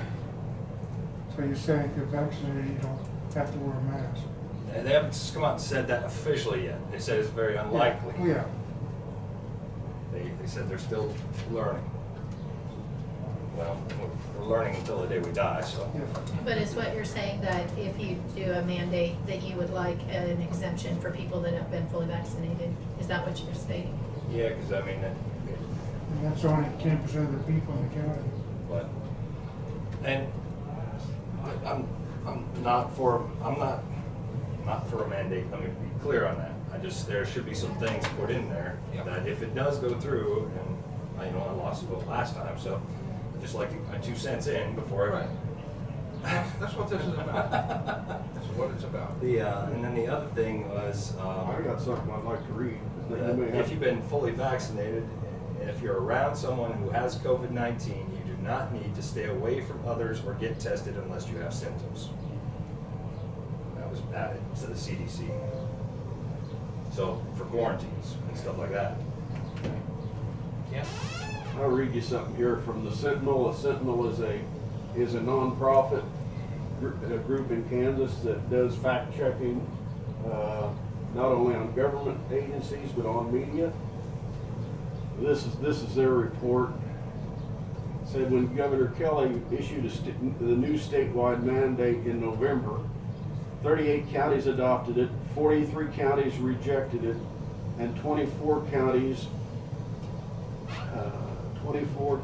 continued their enforcement of her July mandate. But 17 weeks later, the mask mandates showed almost no impact on COVID case growth. As of March 22nd, KDHE data shows that counties without a mandate added 5,441 cases per 100,000 since November 23rd. The counties that had a mandate in effect since July added 5,439 cases. That difference of just 2 cases over 17 weeks in 43 counties is virtually unnoticeable. 7 of the 38 counties that adopted Kelly's November mandate dropped them in late December and January, according to the Kansas Association of Counties. Those counties added 5,425 cases per 100,000 through March 22nd. The 31 counties that still had the mandate in effect added 5,341 cases per 100,000. Virtually the same. Those 31 counties had just a 100 case difference in 17 weeks. That's about 6 cases fewer per week, or only 0.019 cases per week for each one of those 39 counties. Now that's Kansas data, and it's valid, and it's been as of it's new news. I got called last Thursday evening or Wednesday evening, I don't know which, by my human resources person that there had been one of our employees reported the possibility of COVID. And so he took the test and did the things and whatever, but that night was the day he reported it to them. So they called me and gave me all my orders was to work by myself, not to come around people, mask all the time, blah, blah, blah. And I said, well, I'm vaccinated already. Oh, that changes it. They said, oh, you're okay. The human resources from our company dropped it real quick, like when I said I'm vaccinated. And I give them my dates that my vaccinations was. And so it said, that. So anyway, that was happened just late last week, and that was sort of new. I mean, just immediately she didn't say no more. You're okay. We're dropping. You don't have to follow those guidelines. But there's 40 or 50% of the people out there that's not going to get vaccinated. Oh, there's going to be a bunch of them. Yes. Yeah, I understand that. That didn't make people tell them. And the schools here in Marion are going to keep face masks required till the end of the year. You know, and the students, you know. Kent's data there, I mean, I try not to go through anything that seems to be cherry picking. And I'm not saying that does, but I go off the Kansas Hospital Association, and that's the map I was showing everybody. It is whether this is a populated county and this is an unpopulated county, it doesn't matter. It's based on percentage of that county population. And so that's how I try to get to my understanding of where I am on this. And it agrees with what Ken said. It's just, it's a different way of getting there. Tina, so right now, is Marion County covered with our order that we have? No. We have nothing now. Correct. There's nothing in place right Because now. we just did the governor. We'd have to have a whole new one to do something. Correct. I see Deidre's Tina. microphone is green, so. Well, we've heard from everybody else. Could we have Deidre? Yeah. Yes, Deidre, are you there? Yes, I am. I would just like to suggest that if you don't mandate it, every one of you strongly encourage people to wear masks. I know you're all talking about once you're vaccinated, but we have a very small percentage. You heard today how many people were vaccinated, a small percentage that are unvaccinated. And I know Hillsborough schools are going to keep their masks in place. The last I heard, they were going to keep them in place until the end of the school year. As Dave said, I talked to Aaron also, and I believe they're going to keep theirs in. I was talking to Center, and I'm not sure which way they decided to go.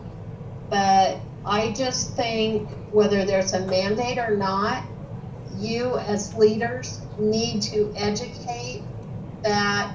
I know there's studies out there. I know the hospital one. I know what Kent's talking about, but we also have to keep in mind that people don't always live or do their socialization in the county that has or doesn't have the mask mandate, but those cases get counted in the county they live in.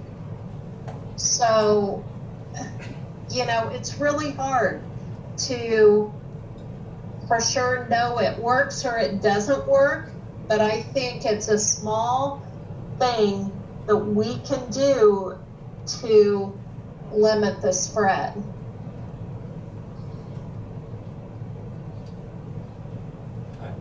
Yeah, go ahead. I'd agree with that. I mean, people can wear a mask if they, you know, I don't think anybody's saying that they can't wear one. No, and I think if businesses want to require it, they can require it. Businesses, public school offices, churches, if they want to require it, they will require it.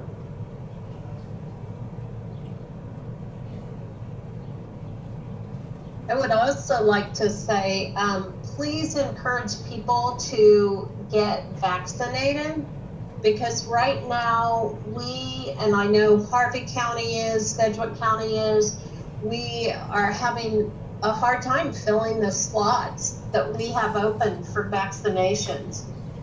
Deidre, would, like, so say if we, well, I'm just gonna go throw a hypothetical out here, but if we were to keep a recommendation, but in that recommendation exemption for vaccinated personnel, wouldn't that encourage more people to get the vaccine? Yes, I think so, because CDC, like Jonas said, if you if you've been vaccinated and it's 2 weeks post-vaccination, whether you get the 1 dose or 2 weeks after your booster dose, you are considered to be protected somewhat. Now, of course, we don't know if we're 100% protected, but those individuals who have been vaccinated can congregate together and not have to wear a mask.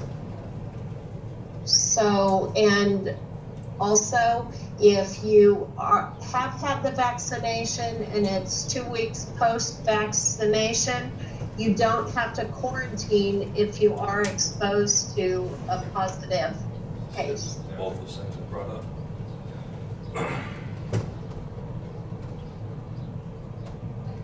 Thank you, Deidre. Like I said, I think I still support it. I don't know that, you know, the governor's law dropped off of us, but I still support wearing masks in certain places and things like that. I think it's only due diligence that we still try to be smart about it. And if it ever starts getting worse again, I'd be the first to probably say we got to go back and mandate it. So that's sort of my feeling. I mean, right now, I'd just like to see maybe what Jonah said. Maybe put something on that says if you're vaccinated, why maybe we can help you get those people's shots. I mean, that's something good. So we don't have no rules right now, so we should be able to drop. If it wasn't for sitting in the city of Marion, we should be able to take the mask off. Is that the way I understand it? Yeah, well, I also said in a room with highly vaccinated people too. Yeah.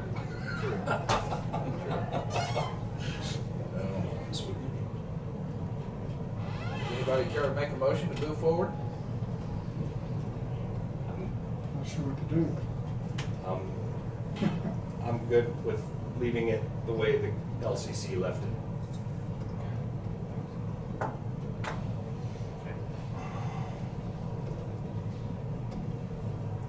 Any other discussion? No other further discussion, then I guess we'll leave it the way it is. Then. Yeah, like The way it to be cut out state has and it. supported You don't mask wearing. Oh, yes, please. If you think anything that you should wear it at, wear it at. I mean, And get your shots. get your shots. That's we didn't put the shots out there for nothing. We want people to get them. Yeah, you can see across the pond, they're having some issues, and they aren't having quite the success of the vaccine rollout that we are. So, yeah, I believe the vaccine works, and that's my personal opinion. I'm not saying that from a commission standpoint. Okay. Well, I'm going to end the discussion then and move ahead. I would like a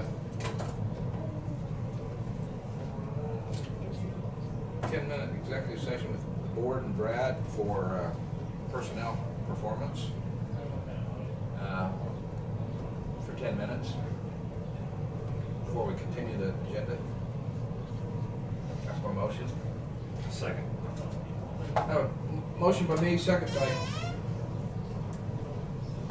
Jonah to go into personnel. We recess into executive session. All those in favor say aye. Aye. Aye. All those opposed? I move we recess into executive session in order to discuss personnel performance pursuant to KSA 75-431-9B for personnel matters of non-elected personnel with the board and Brad until it'll be 10 minutes, be 3:55 to 4:05. And then resume back into session at that time. Okay, so you were restating your motion then? Yeah. Okay.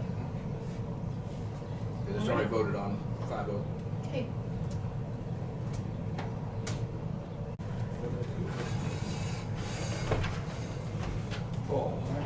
I move that we, So, I think you'll have to announce action, no action. out of executive session, no decisions. This conference will now be Yeah, recorded. there we go. Out of executive session, no decisions. We will do one more for 5 minutes. I move that we recess into executive session in order to discuss personnel pursuant to KSA 75-431-9B for personnel matters of non-elected personnel. With the board and Brad again, is that it? Mm-hmm. For performance again? For performance again? Okay. Be for 5 minutes from 4:10 to 4:15. An open session will resume back here at 4:15.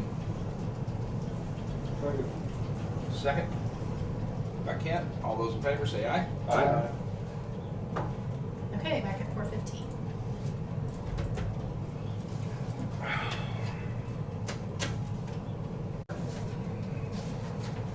I've been trying to put it down. It just.